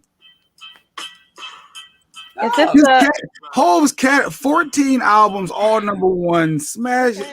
All right. No, if Jay-Z, if LL starts doing his lady songs with Boys II Men sing, it's crazy. Hey Lover. Around the way, girl. He can slow it down. All I'm saying is he can pick it back up. Oh yeah. I mean, that would be a good verses though. That would be a great verses. It'd be a great verses. We're not saying Jay-Z don't have hits. We didn't know. Nobody said that. You in your bag right now. We're having a conversation. You just in your bag right now. That's all. You in your bag of feelings right now. That's the music producer. The music. I'm not even from New York.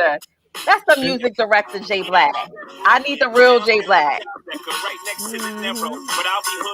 And you know Jay-Z will cut our broadcast. Right. 8 seconds. Keep it a 7. How about that? LL won't do that. LL won't do that, but Jay-Z will. But it would be a dope verses. Yeah, they need to work on that. That would. I'm listening to Hove all day today. Hove's greatest hits. All right. Oh my God. Yeah, all day. That Hove is amazing. And the winner is Hove. But nobody's saying that he's not. That's the crazy thing. Jay's in his bag. Jay gets in his bag when he talks about his dad. When you talk about Jay's dad, it goes all bad. Goodness. All right. I'm sorry. Let me stop. I can't. Can I get a what? No, you're not gonna. Yeah, you don't want. Can I get a what after Rock the Bells? Yeah. Pro Jay. They gonna listen to it. And understand you and on the verses you have to be clear on the verses. Yeah. Bring Beans in him out. Huh? Because he not the hottest person on that song. Not at all. He's not the hottest person on that song. Not at all. If you really want to take it there, Jay Black, you already know. Let LL do his Flavor in Your Ear remix, his verse on that. And this is she Lotitious. Yeah. Stevie Delicious. Yeah, this is around the time where Jay-Z came to Philly and stole some of little Chris Thunder, stole some of his sound. I don't wanna go there with you, Jay Black. You don't want to take about the robbing of the Philly rappers' clothes. You don't want to talk about that. You don't want that. You don't want that problem. You don't want that problem. You don't want to talk about LL Cool J coming out after midnight and doing a legendary 5-minute freestyle. You ain't old enough to know about that. That was getting played on the radio. You don't want to know about that. After midnight, you only want to know. You only old enough to be at after midnight. But LL even broke it down. Like in one of his most recent interviews, he was breaking down how the difference between when people say freestyle. He was like, freestyle back then was, you took something out your rhyme book. He said, and we call just rapping off the top of your head, rapping off the dome, or rapping off the top of your head. Like, come on, that's the real blueprint. And listen, I think Jay-Z all around. 4, 3, 2, 1. You don't want that problem. Come and get. You don't want that. You don't want those problems. You don't want those. But I think Dynasty. And Dash. Hey, Rudy Rush is on your IG mic. Rudy, what's good? It's not as hard. No, what's funny is that all them songs that once again. That's all Dame Dash right there. That's all. See, you killing your own self. Jay. That's all them songs that you playing that are bubbling right now. Oh, you don't want DMX, Meth, Red, and you don't want that problem. All the songs you playing are Dame Dash era right there. No, that was just the first 5 albums where Dame were part of it. Yeah, all the songs that you playing right now, all the songs that I'm a hustler, baby. Oh, I just want you to know, like you better watch it. You better pre-plan your actions because you proving Mo's point and Shawnee's point on Dame Dash being as important as he was. Yeah, that Jay-Z era, that when we were that rich rap that they came out with. Yeah, who's rocking? Rockefeller. You know how hard this went. What'd you say? Rockefeller. That's Rockefeller. But who we rocking? Whoa. That is Dame. Of course I love you. That's all Dame. I love all of y'all. That's all Rockefeller. That's all Everything Rockefeller. is going to be Rockefeller because it's Jay. Every album. No, move on. Go play the second song off American Gangster since you want to play. Play that. You don't want to do that, do you? You don't want to do that. That's all Rockefeller.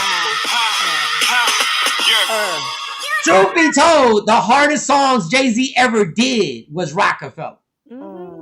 Yeah. The hardest songs he ever did was on What album you said they had no hits? Which one did you say? American Gangster. Don't play the first one. Don't play Toes, don't Cheers and all that. No, play track 3. Go to that one, homie. Go to that one. He giving you tracks to go to. Go ahead. Go with American Gangster. See how many songs that you gonna go to. But you know Jay Black. Keep now he gonna simmer. He gonna simmer. No, keep scrolling. I know. I got the album. He gonna act like he can't find it. Yeah, I can't find it right now. I know you can. I know you can. Act like he can't find it. Mo, can you get on IG? Yeah, sure can. But you have the club. Let me in the club. Let me in the club. I'll get back on.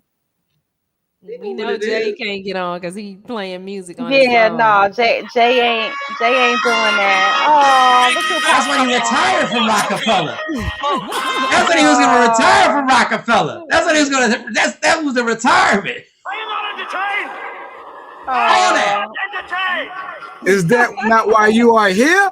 Is this not why you are here? Stop playing with Hov. Y'all bugging. We not saying we every time. We just said Hov was amazing. We all said Hov was amazing. All of us said Hov was amazing. All of us. Yeah. All of us.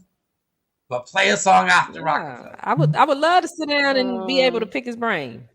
Play a song after Rockefeller. Go ahead, Mom. Or ask him to invest in Media Room 360. Be like, you want to own this? You want to buy this and blow it up and then sell it to the white folks? Yeah, we could do that. Yeah. Jay. Who's that? Who was he with on that? Jay. Oh, I thought you said verses. I thought no, do you know who's with on that? That's him and Kanye. That's him and Kanye.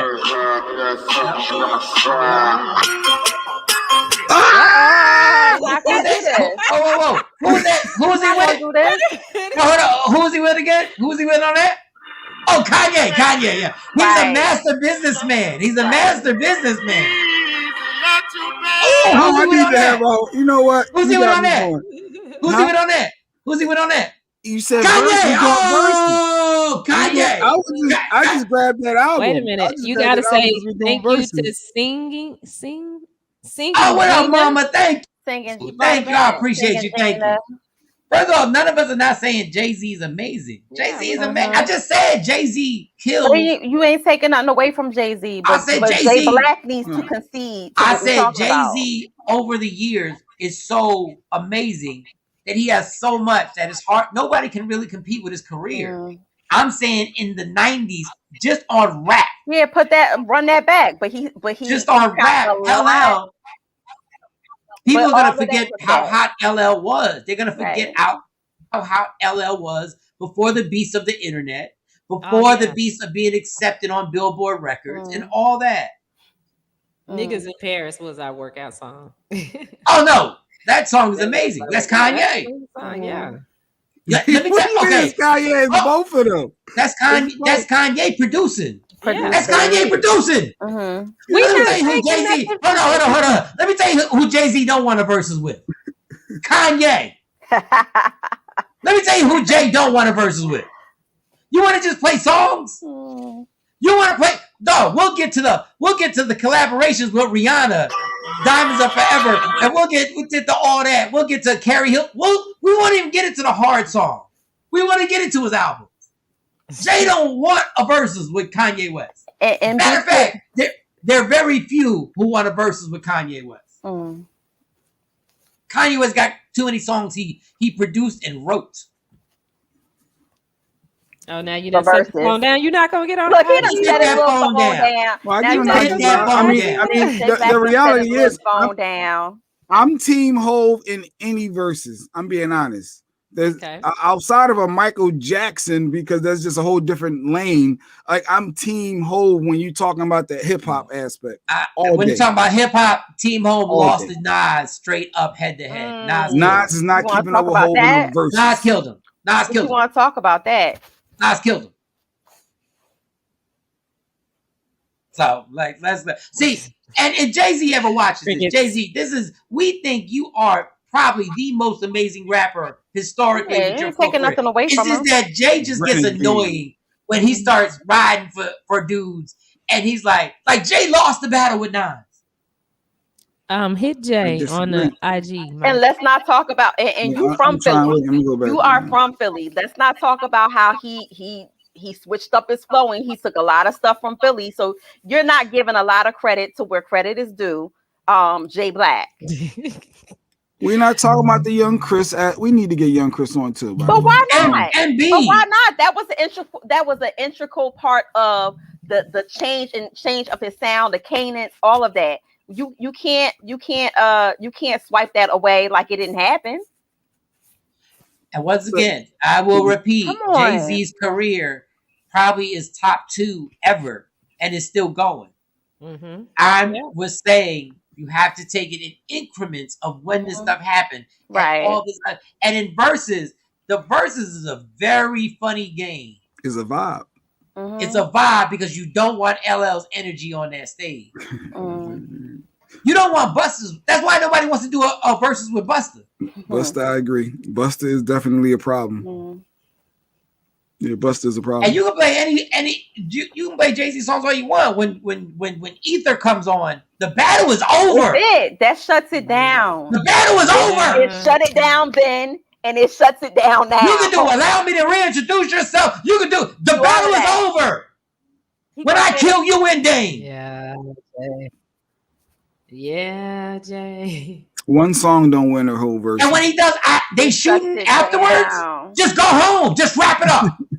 Just do the Vince Carter. Go home. When that shot goes off, they shooting, and that beat drops, and they start going Braveheart.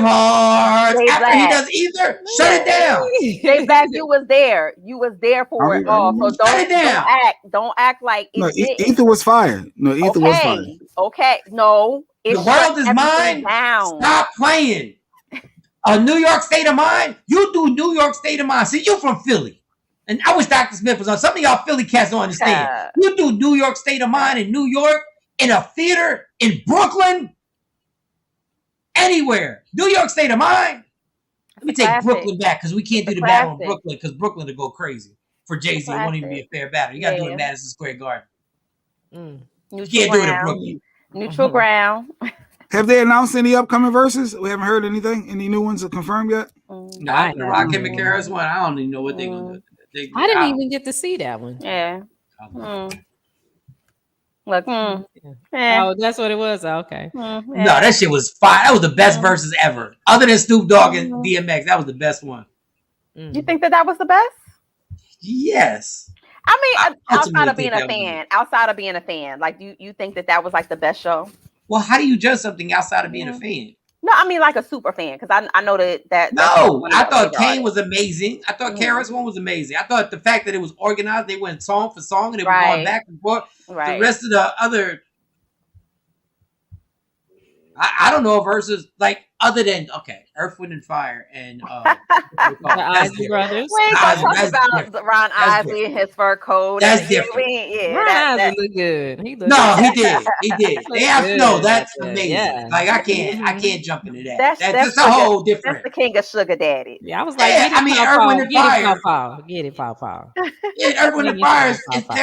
They're amazing. Like they're like that's different. Like I think that should be in a different category. Like Stevie Wonder needs to do a versus against somebody. Who wants to play with him? Who's going up against? I have no clue. Everybody go up against Stevie Wonder. Yeah, Luther, gone. Mike can't nobody go up against Stevie Wonder. Michael Jackson would have to be alive to go up against Stevie. He'd have to be alive. Whitney gone. And Whitney ain't got Stevie Wonder hits. Stevie Wonder just got too many. Like it just keeps going. Yeah. I don't know anybody in the industry like in that Pot that would be able to go up against Stevie? I have no clue. Maybe it had to be like an Earth, Wind, and Fire or somebody like that. It would have to be a group that we not, because we'd have to be everybody dead that could go up to against. There's somebody older than us saying we should shut our asses up. Yeah, right. Y'all don't even know what y'all talking about. Y'all don't know nothing. Y'all don't know the 6th track on so and so album. Y'all don't know nothing. There was on 8 track. There was on 8 track. That Diana Ross and them. Yeah, y'all don't know nothing. Y'all don't know nothing about that. Yeah, I guess Diana Ross is still alive. No, it's a different type of catalog though for Diana. Like Diana. No, I think I don't think I don't even voice out of here. You don't keep it little. Maybe Diana and Tina Turner. No, Tina Turner probably choke you just for saying that. Do you hear my voice and do you hear her voice? Yeah, Tina she got enough hits. Tina Turner. Tina Turner, yeah. She got 20. Yes. She got 20. What? Yes. Are you kidding me? Yes. Yeah, all right. Maybe I'm just not familiar with 20. No, you're not. That's why people in our age range should not be allowed to talk about this. We shouldn't be allowed to talk about this. Yeah, leave it alone. Tina Turner got 20. Tina got 20 hits with a dude punching her in her face while she was recording. Tina got enough hits to do verses while going through tragic domestic violence. You think Ike ain't pumped at least 20 good hits out of her? You crazy. What? You crazy. Rest his soul. Rest his soul. I don't know. I need to say rest his soul. I don't know. But I wasn't there. I don't know what happened. Ike coming from Mike. Mike is the one talking about he coming from Ike Mike, is rolling over his grave right now. Like what you mean we ain't got 20 hits? We ain't got 20 hits. We got more than 20 hits, Jay Black. Tina was making hits. Jay Black. Tina was making hits and couldn't breathe at the same time. Goddamn, y'all saw when Ike went up in that damn thing and said, "What?" He said he didn't do that. Sang it like I wrote it. Sing it like I wrote it. Shut your ass up, Ike. I know you passed away, but shut your ass up. You may not have choked her in that exact way, but stop playing, Ike. Like, stop playing. Tina definitely got more than 20 hits, Jay Black. I'm gonna look up a best of Tina. Look at her catalog. Look at her catalog. But Jay not gonna even recognize the songs. He's gonna be like, "What are these?" If they went number one, I think maybe if Aretha was alive, maybe her catalog, because her catalog is extensive. I didn't even know until recently that her catalog was that extensive. Yeah, of course, her catalog. You think Aretha and Tina? Yeah, that would be more like it. Yeah. I think that would be more on the even. What love got to do with it? Got to do with it. Don't forget about nothing. What's love but a second-hand emotion? And private dancer. I'll be your private dancer. That broke barriers. Dancer for money. But I guess for the current artists, nobody can rock with Beyonce though, right? She would be the clear. There's nobody current that could do a versus against Beyonce. Once again, it's a vibe. Don't be sleeping on Rihanna. And don't be sleeping on Taylor Swift. Don't be sleeping on Taylor Swift, y'all. Y'all better stop playing with Taylor Swift. You gonna go country? Nah, y'all better stop playing with that white girl. I mean, I think nothing against Taylor Swift, but I just not no verses with Taylor Swift. I was just kidding. No, I was kidding. I would definitely say Rihanna could probably get in that on that list. Man, with Beyonce? Yeah. Nah, I think that she got some joints that we really ain't give her credit for. I mean, that's probably the closest. I think we're missing somebody, y'all. I think we're really disrespecting people right now. Or missing like Alicia Keys, our only person that I thought could come close. Alicia Keys got a lot of songs. Alicia Keys got a lot of songs. You saying that Beyonce just sang? You saying that Beyonce just sang? Not if she got up there dancing and doing a whole. No, I'm just saying whatever. I mean, but when Alicia starts playing that piano, you can't play no instruments. Like I don't think it would be. Beyonce can play. And when I got a hotter song with my husband than you do with your husband. No, when I got a hotter song with your husband than you do with your own husband. Oh man. Alicia got a lot. I would still I would guess I would lean to Beyonce. Yeah, I would lean. I can't think of nobody. I would put maybe Rihanna in. Well, I wouldn't even put Rihanna in. No, I put Rihanna together. Afro Queen say song for song, she'd beat Beyonce. That's crazy. Okay, Afro. Rihanna got a lot of songs that we forget about. That we forget about. Yep. I would still take Beyonce. Yeah. But it ain't nobody getting beat up. Nah. Ain't nobody getting beat up. Like, y'all better stop thinking somebody about to. Nah, I think that Rihanna could definitely hold her own if she was in the arena with her song for song. I don't know. See, it wouldn't be a TKO knockout, but I definitely it would not. I definitely think that she could hold her own though when it comes song from song. Because when Beyonce does Crazy in Love and then she does Bitch Better Have My Money, there's gonna be a lot going on. Okay. It's gonna be a lot. Block. Yeah. If Taylor Swift get on Kanye West, is gonna do that. And then if Beyonce does to the left, Beyonce does Needed Me. Nah, real time. And Marks, I'm so sorry. I have not gotten back to you going to the Potter's house. I really do want to go to the Potter's house. You done told this man. That is my bad. No, I've never been to the Potter's house. I want to go. Never been to the Potter's house. No, I never been. And I ain't want to. Deacon there, right?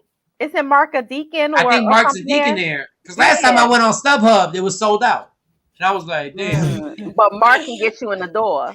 Wait a minute. But Mark can get me in there. Mark can get you in the back. And I do not want to go to the Potter's house and TD Jakes is not doing his sermon. I don't want the fill-in pastor. I don't want the fill-in from so-and-so. I want TD Jakes. Go, Mike. When you gonna go? Me and the girls gonna come with you. See, I gotta because now it's the holiday, so I'm leaving. I think I'm leaving Saturday, and then I'm gone for the month. But I do want to go. The whole month. Yeah. The whole month. You ain't got no. Unless they call me back, because I booked a bunch of shows on the East Coast, and I'm staying there because once you book them flights are expensive in November. They go they go crazy. Mm-hmm. I'm sitting there going, I'm on Frontier. Let me know. No, I want to go. Go with you. You ain't never been to the Potter's house. So you been there? Mm-hmm. I got married in the Potter's house. Oh wow! She did get married in the Potter's house. She did. Yeah, the old building. Yeah, the old building. Yeah, I had my whole wedding there. They charge you? They charge you money? For the wedding, no. For the reception, yeah, but it wasn't a lot. I think I probably paid like $150. It wasn't much. Then that damn sure ain't this Potter's house. Yeah, it wasn't that much. It wasn't. Yeah, they didn't. It was the Potter's cousin's house. That's Action there. It wasn't the Potter's house. I've never been to the Potter's house. I never wanted to go. If I'm going to a show, I go to see Hov. Damn, Action! Why? Come on, Mark is rocking with us. Marcus. Action. You and the family. Why can't we all go to church? You skipped the golf course that day. Oh, Action wants me and you to go to the golf course with him. But it's getting cold. All right. And get a couple stories with Mo. All right. I need an inhale. 8:31. Well, 9:31 your time. I got a lot going on this weekend. Who got a lot going on? I got a lot going on this week. Where did that come from? How did we even get to you saying you got a lot going on? Oh no, something just popped up on my screen. I'm like, damn, I got a lot going on. Hey, I saw something, Mo, and did you do what we talked about? What did you do? So I was waiting on you. Okay. I did tell them vagina enhancement. What y'all get? What y'all going to get? I did tell him. I told the guys that we got some surprises in store for them. Mm-hmm. And I can't wait to see their faces when we blow it out the box. Y'all getting butt implants? What y'all doing? What y'all doing? But we had to wait. I definitely wasn't moving forward without you, Shawnee, and I'm so glad you're back. Actually said that's stupid golf for church not gonna happen. Actually said give a damn about church. I got burpees to make. What? What the hell y'all got going on? Y'all adopting kids? We don't know about it. What y'all got? No, we just got we got a big surprise. We got some big surprises for you. It's hard. First of all, it's hard to surprise Jay Black. it's hard to get an honest response out of J Black. So you literally got to really, really like. It's like I'm sticking it to the man, and J Black is the man. I'm sticking it to the man. Am I gonna have to do more push-ups? Do I have to take my clothes off for this surprise? Or well, you did say by the end of the month that you was gonna be, yeah, but end of November. Ready. End of November. Yeah, you might. We're in November. Okay, end of November. Well, and then he might want to. You might want to for the final part of it. You Yeah. might want to lose a few Iris? pounds. What up, Iris and Shawn Westbrook? What up? Shawn Westbrook, what's good? What up, everybody? Hi, There better be Iris. some Hi, chicks Shawn involved in this. Westbrook. All right, let's go ahead. There are chicks involved. There's chicks involved.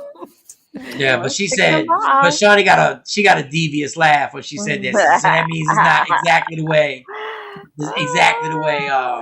There's chicks involved, but Stacey will probably be involved too. That's all. That's all.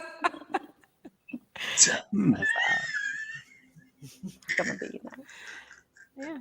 I'm excited. Go ahead, Mo. And you know what? We don't know if this is the truth. We don't know if it's factual. All we know is it could happen. It's called Allegedly with Sexy Mo. You go ahead, because we don't even know. We don't. Y'all, you go, because I'm going to inhale, but I don't want to take everybody off my. Well, not that many people mod you out, but still, I'm going to keep y'all right there. But go ahead, start your story, so don't get. Well, so much has happened. We were out yesterday, but so many things have happened. We talked about DMX, and anytime somebody passes, rest in peace. Anytime somebody passes, we all had family members who are like, all right, where's my piece of the pie? And so now, we're delving into, now the services are over. We're dealing with the legal aspect and his, what he's left behind, his finances.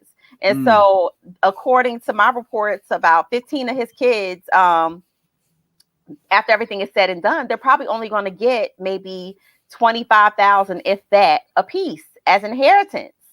And, they're fighting over his assets. According to my sources, he didn't have a will.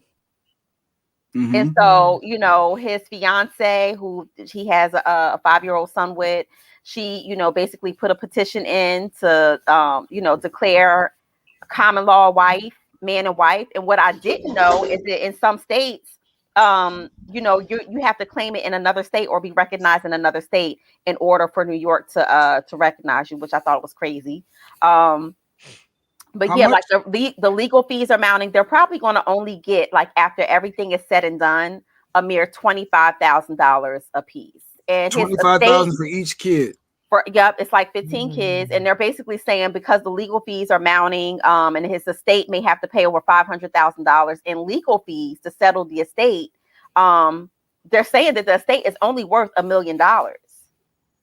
So what about the money after that? The money that still comes in for album sales and things of that nature. So his residual, I mean, you're talking about like his royalties and things like that. Well, I think that's where the fiance is coming in, trying to get that whole common law man and wife established. Don't y'all hate this person? What y'all talking about? Gonna have a hard time. You're talking about DMX estate. So it looks like his kids only gonna get about $25K a piece. And the fiance trying to get down with the get down, but she ain't married, so I doubt if that's going to ever happen. But well, she's trying to get a judge to establish. She did petition the court already. She's trying to get it established that she's his common law wife. That they were common law man and wife, but it's not that easy just to say, oh, we were living together for X amount of years, so I'm automatically his common law wife. It's not that easy. Yo, rest in peace to DMX. DMX affected hip hop, and I'm a DMX fan for real. Mm-hmm. Did anybody think DMX had his business in order? Did anybody think this was not going to be the outcome? Like, you going to have to fight to figure out. I think if they do the right thing with $25,000, they could, make that grow. But I definitely did. I did think that he had a will. I was like, I know he has to have some type of will or some type of legal document stating something. You got a will, Mo? I do. Shawn, you got a will? Absolutely. Yeah. Jay, you got a will? Yeah, my kids gonna have a fight club. When I die, my kids gonna have a fight club to find out who getting their money, because I ain't got no will. Right. Especially if you have a child who you're estranged from, you want to make sure that you leave him $1 so he can't contest the will. Like, so it's going to be a lot of holdups. It's going to be a lot of things. And if they get more attorney fees and legal bills, they're going to get less than that. Less than that, yeah. I take so my the longer they and hold this keep up going. in probate, the longer they hold this up in probate, the longer they have all of these petitions going into court to hold it up, the less money they're going to get. So they really probably need to work them out amongst themselves and say, look, let's have a meeting of the minds. We all want to walk away with a little something. Let's get this over with. So I ain't even got health insurance. I just want to say this. It's gonna sound weird. I can't believe that, Jay Black. But I want to say I don't mean like I don't have life insurance. I got to get life insurance. Like I really got to get into it. But I don't mean insurance. Wow. Oh, my family has health insurance. I'm saying life Jay insurance. Black doesn't. Keep going. Now, what Mike's saying? Like it's not about me. Mike is about to have an epiphany. It's not about me. Okay. That's weird, Jay. Because I know he worked. Right. So that's why he don't want to pay for he's it. lying. He has to have health insurance. He don't want those deductions. He don't want them people taking their money out of his check. Wow. Okay.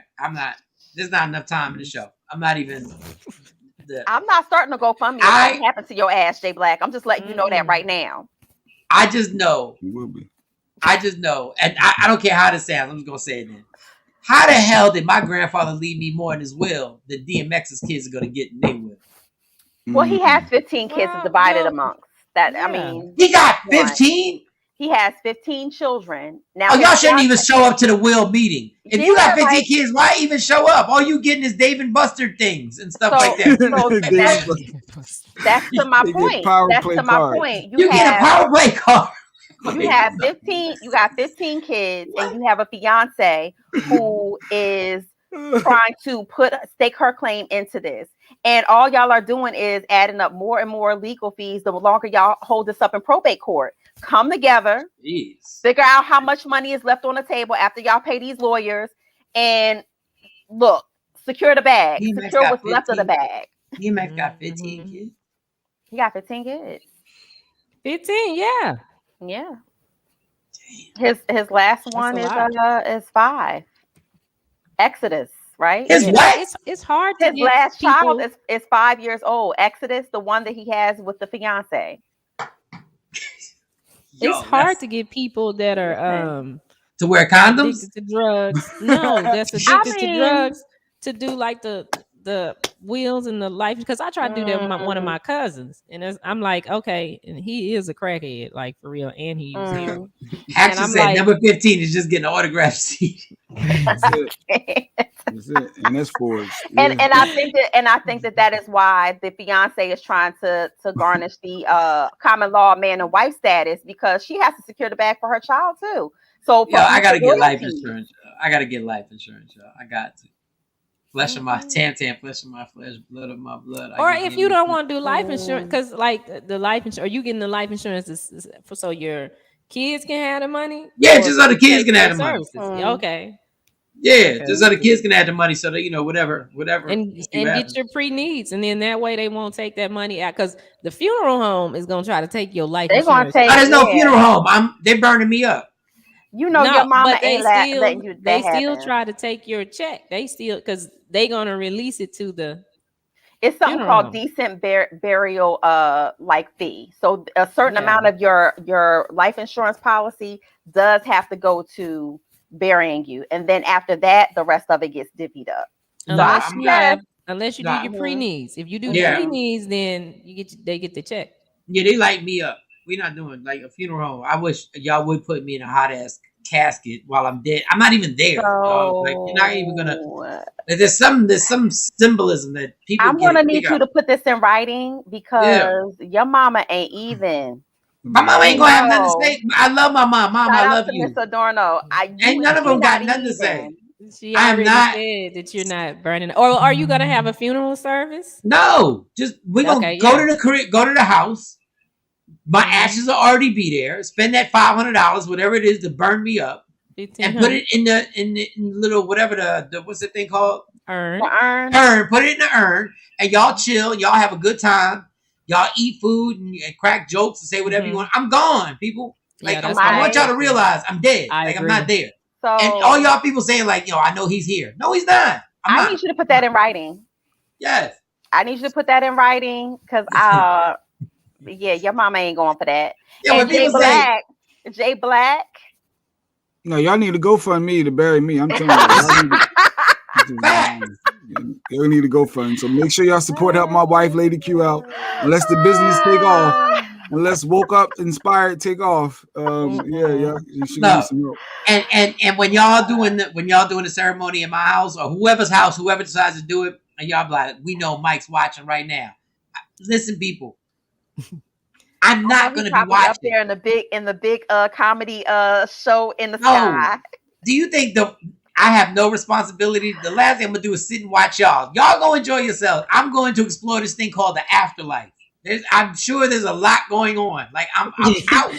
He ready to get there. I'm out. One of our angels. You're not gonna be one of our angels, Mike. That is what comes with the afterlife. If that's what comes with it. But listen, I always told people, people say when they die and they come back, they say they saw a light. Mm-hmm. They saw a light and then they didn't go to the light. If I see the light, you going to the light? I'm sprinting to the light. You hear me? Go into the light. I'm out. Michael Shawn, go into the light. You know how much stress life has? Listen, people, I love y'all. I love Stacey. I love my kids. I love y'all. I see a light. It could be a dim light. I'm out of here. A flicker. It could be a flicker. It could be a flicker. It could be a flashlight. It could be. Hold on, let me see. It could be the light on your phone. It could be anything. It could be my wife keeps like saying. My wife, she keeps hounding me about life insurance. She legit. Yes, Jay Black. Yes, because she's gonna be left here to take care of Buddy. And yes, you need to put some safety nets in so that they are comfortable. Just wasting that money every month. It's not a waste of money.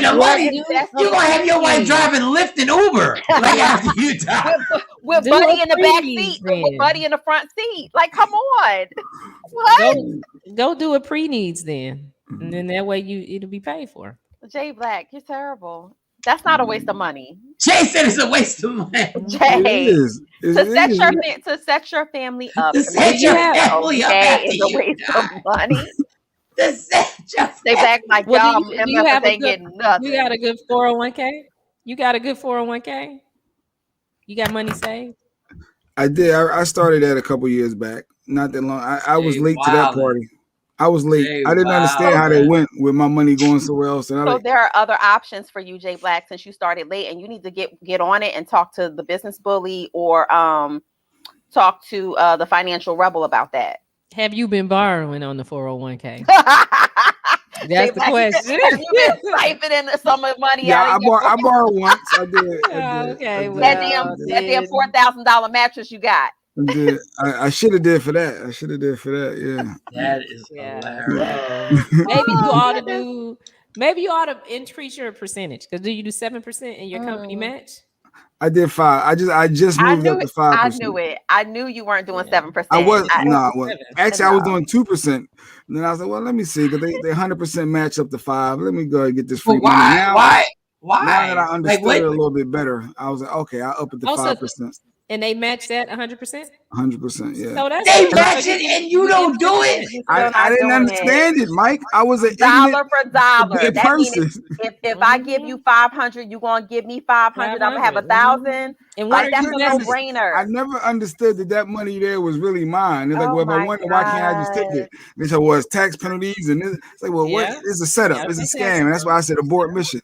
But now that I fully understood it, and I had a better understanding, the financial, Rebel was explaining things separately to me, and that's when I went and upped it. So I did take some of that advice, and you really don't see the difference in that little percentage because it's pre-taxed. So it's not like it's after taxes. So yeah, we know that. People, we know. 401k. No, we know. Oh, okay. I think I've educated people. Like, yeah, people take advantage of your 401k. Figure out what your company matches 100%. No, you're late to the party, Jay Black. You just late to the party. Okay. That's all right. But it's fixable. I'm living stress free now. So I don't know if y'all see this. My whole new mantra is stress free. I'm not worrying about nothing. I would be stress free too if I was sleeping on a $4,000, $5,000 mattress. Yeah, up in that piece. If you think I'm sending money to your Cash App or GoFundMe, you would have to go fund my wife. You would have to help. Now y'all got a $4,000 mattress. That's you have to pawn that $5,000. You better pawn that mattress. You better you better take that mattress to the pawn shop. You better put that on eBay or something. Used mattress for sale. Yes, leaving my kids with advice. Actually, just advice at this stage. At this stage. Terrible. Yeah. Well, and then I did talk to a life insurance. And I noticed they under 200 pounds and over 200 pounds, you know, I be teetering 198 to 202. So I said, let me get back just under. Just cut down to a half a pack of bacon a week and you be all right. Yeah, the more you weigh, the more it costs. I just found that out. Your health risk. Yeah.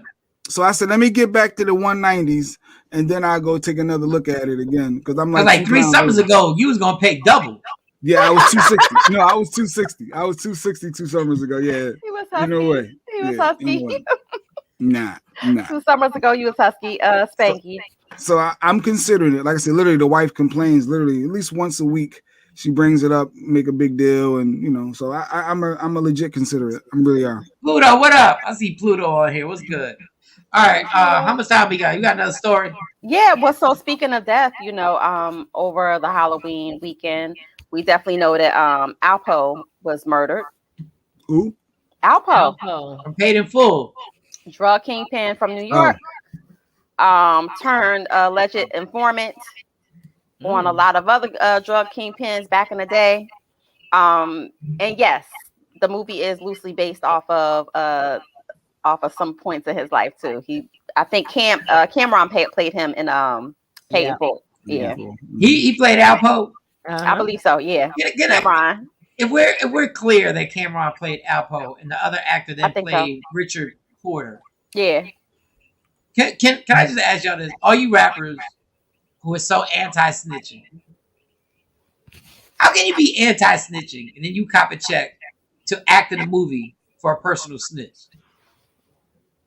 Like, how can you portray a snitch and get paid to portray a snitch? And promote his snitch activities, but you against snitching. It's a check. I don't get that. Like maybe my common sense 1 + 1 = 2.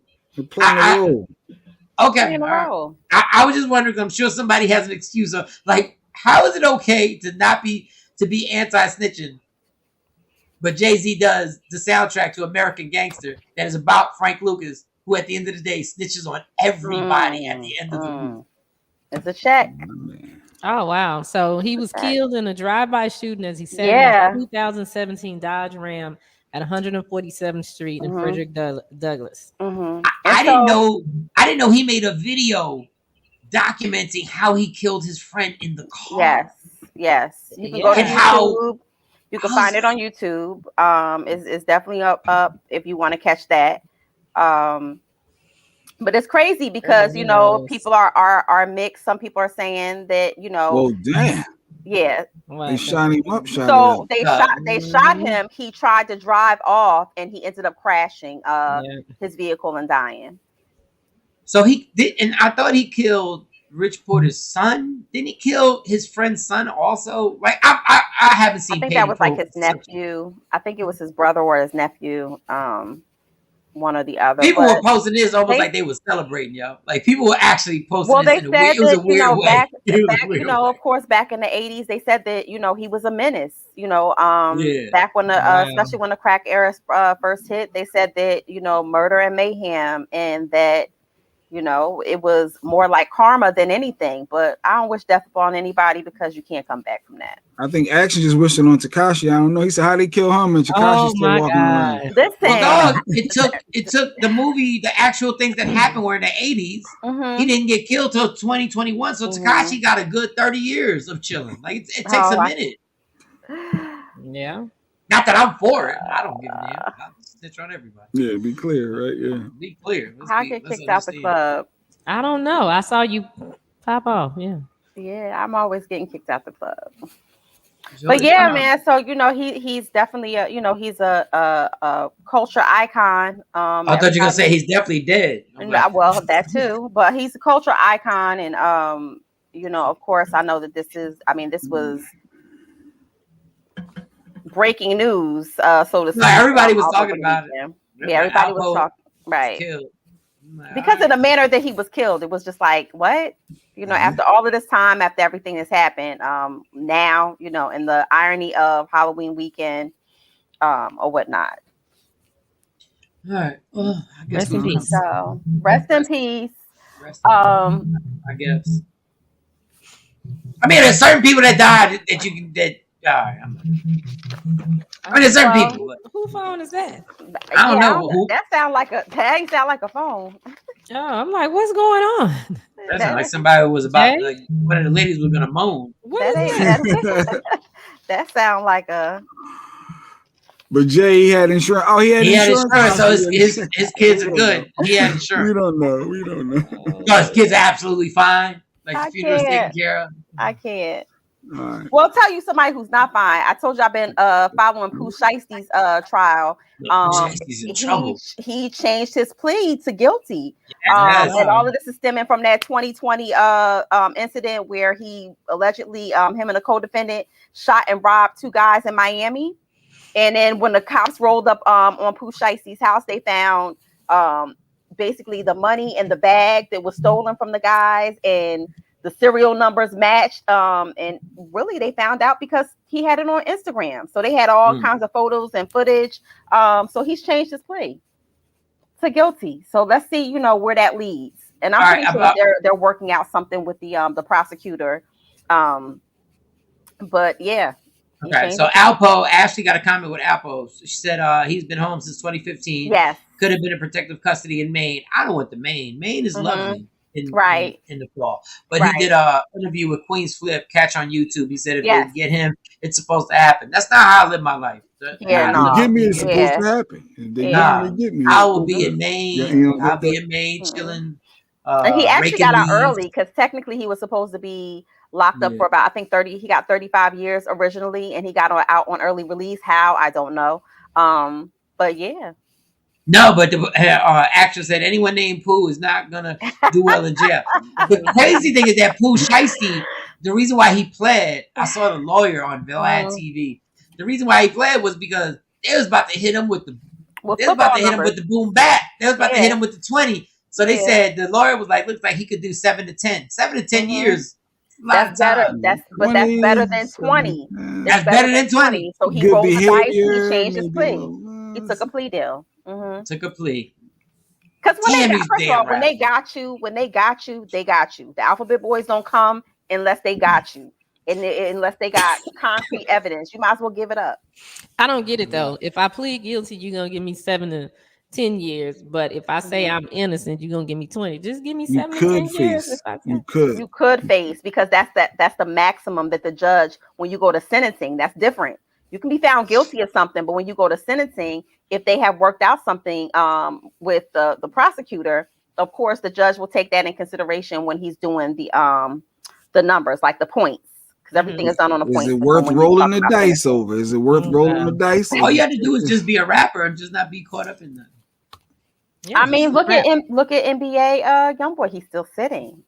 He just got out. He had to pay up $500,000 to get out. Just y'all gotta stop committing crime, y'all. Y'all gotta stop being affiliated with these guys. We know Mike and we know friends on the charges. But the charges are still there, and he facing some time. I'm gonna put your house up for collateral. I need Mike to sign his house over. So they don't even do that. They don't even do that anymore, Jay Black. In some states, you can't even do that, and you have to have had the money sitting in your account for quite some time. You got to show where it came from. It's no more of that just signing over your mortgage, because they know you don't even own that shit anyway. 7 to 10, 3 to 5 with good behavior. Hey man, I can't do 7 days. Minutes. Facts. It's up to a judge, like the judge that gave the killer cop of our black man the last time possible, the least time possible. Least time. Yeah, because they have the judge can't go against the sentencing guidelines. That's one thing. So that's a big factor, because a lot of times people say, well, oh, why he only get this amount of time and somebody else did this and they got, less. Well, it's because of sentencing guidelines and where you are. Got you. All right. Let's wrap it up, y'all. It's been good. Yep. All right, everybody. Ladies look nice. You look very nice today. Oh, I can't wait. This is going to be so exciting, Shawnee. I don't know what y'all talking about, but this is going to be so exciting. As long as I'm stress-free. Just stay hopefully stress-free. I'll fix my screen so I won't look like I'm in a tanning salon tomorrow. I don't know. They had to switch my screen for this thing I did. Yeah, on IG Live you don't look it, but on StreamYard you definitely look like you know you've been in the tanning. Yeah, you look like you're in the red light district. I look like there should be a chick behind me. You're like a prostitute gonna walk across the screen any moment. Relax. Relax. Wait a second. So hopefully I gotta go to this whatever this thing is and see if I can fix the settings. But we did it because I was told I looked too white. And I did look blankly white. Yeah. But then now, but in the other thing that they did it looked right. Now here, this looks crazy. This is like I should have something going on right now. Yeah, Tyler. You look like Sammy Sosa. Real tough. Try to get you to your summer color. Yeah. You're gonna have to fine tune that. Yeah. Looks like something going on here for real. Jay Black didn't know. I'm glad you understand. Oh, all right, Dave is behind. Yeah, Dave behind on the comments. It looks like. All right. Yeah. We're done. So we out. See y'all tomorrow. It's good having Shawnee back. Shawnee got them shows out. Yes, I'm so happy. Yeah. Shawnee gonna catch some post COVID D. Yes, he gotta make up a long time. We gotta find that. We gotta find that crossing guard. He got, Hope he been doing this push up. Shawnee giggling like she already got it planned out. That's ridiculous. That's so ridiculous. She probably counted the days like, look, I'm 5 days post-COVID, post-negative test. Like, it's good. It's good money. Come on over. Guys are dumb as that because guys would have still went over there and hit during COVID. They would have kept their mask on. They would have still went. Nasty. That's great. No, but y'all risk your lives too. Y'all don't risk your lives too. Shut up. I done some stuff, but I ain't risked my life for the D. That's for sure. Yes, you did. Yes, you laid there next to him like, yeah. All right, let's get out of here. Love me for who I am, not who you want me to be, because I can never be that and understand. There's only one thing in life that's guaranteed. It will end. So enjoy every minute, every second. And you fight for everything in life. Your settings on your StreamYard and everything like that. Fight for your happiness and never let nobody take it from you. It's Michael Shawn and the Takeover Legends. Yeah. Michael Shawn and the Takeover Legends, where the truth hurts, but also makes you laugh. Baby, tap in. Tap in. Don't never stop if you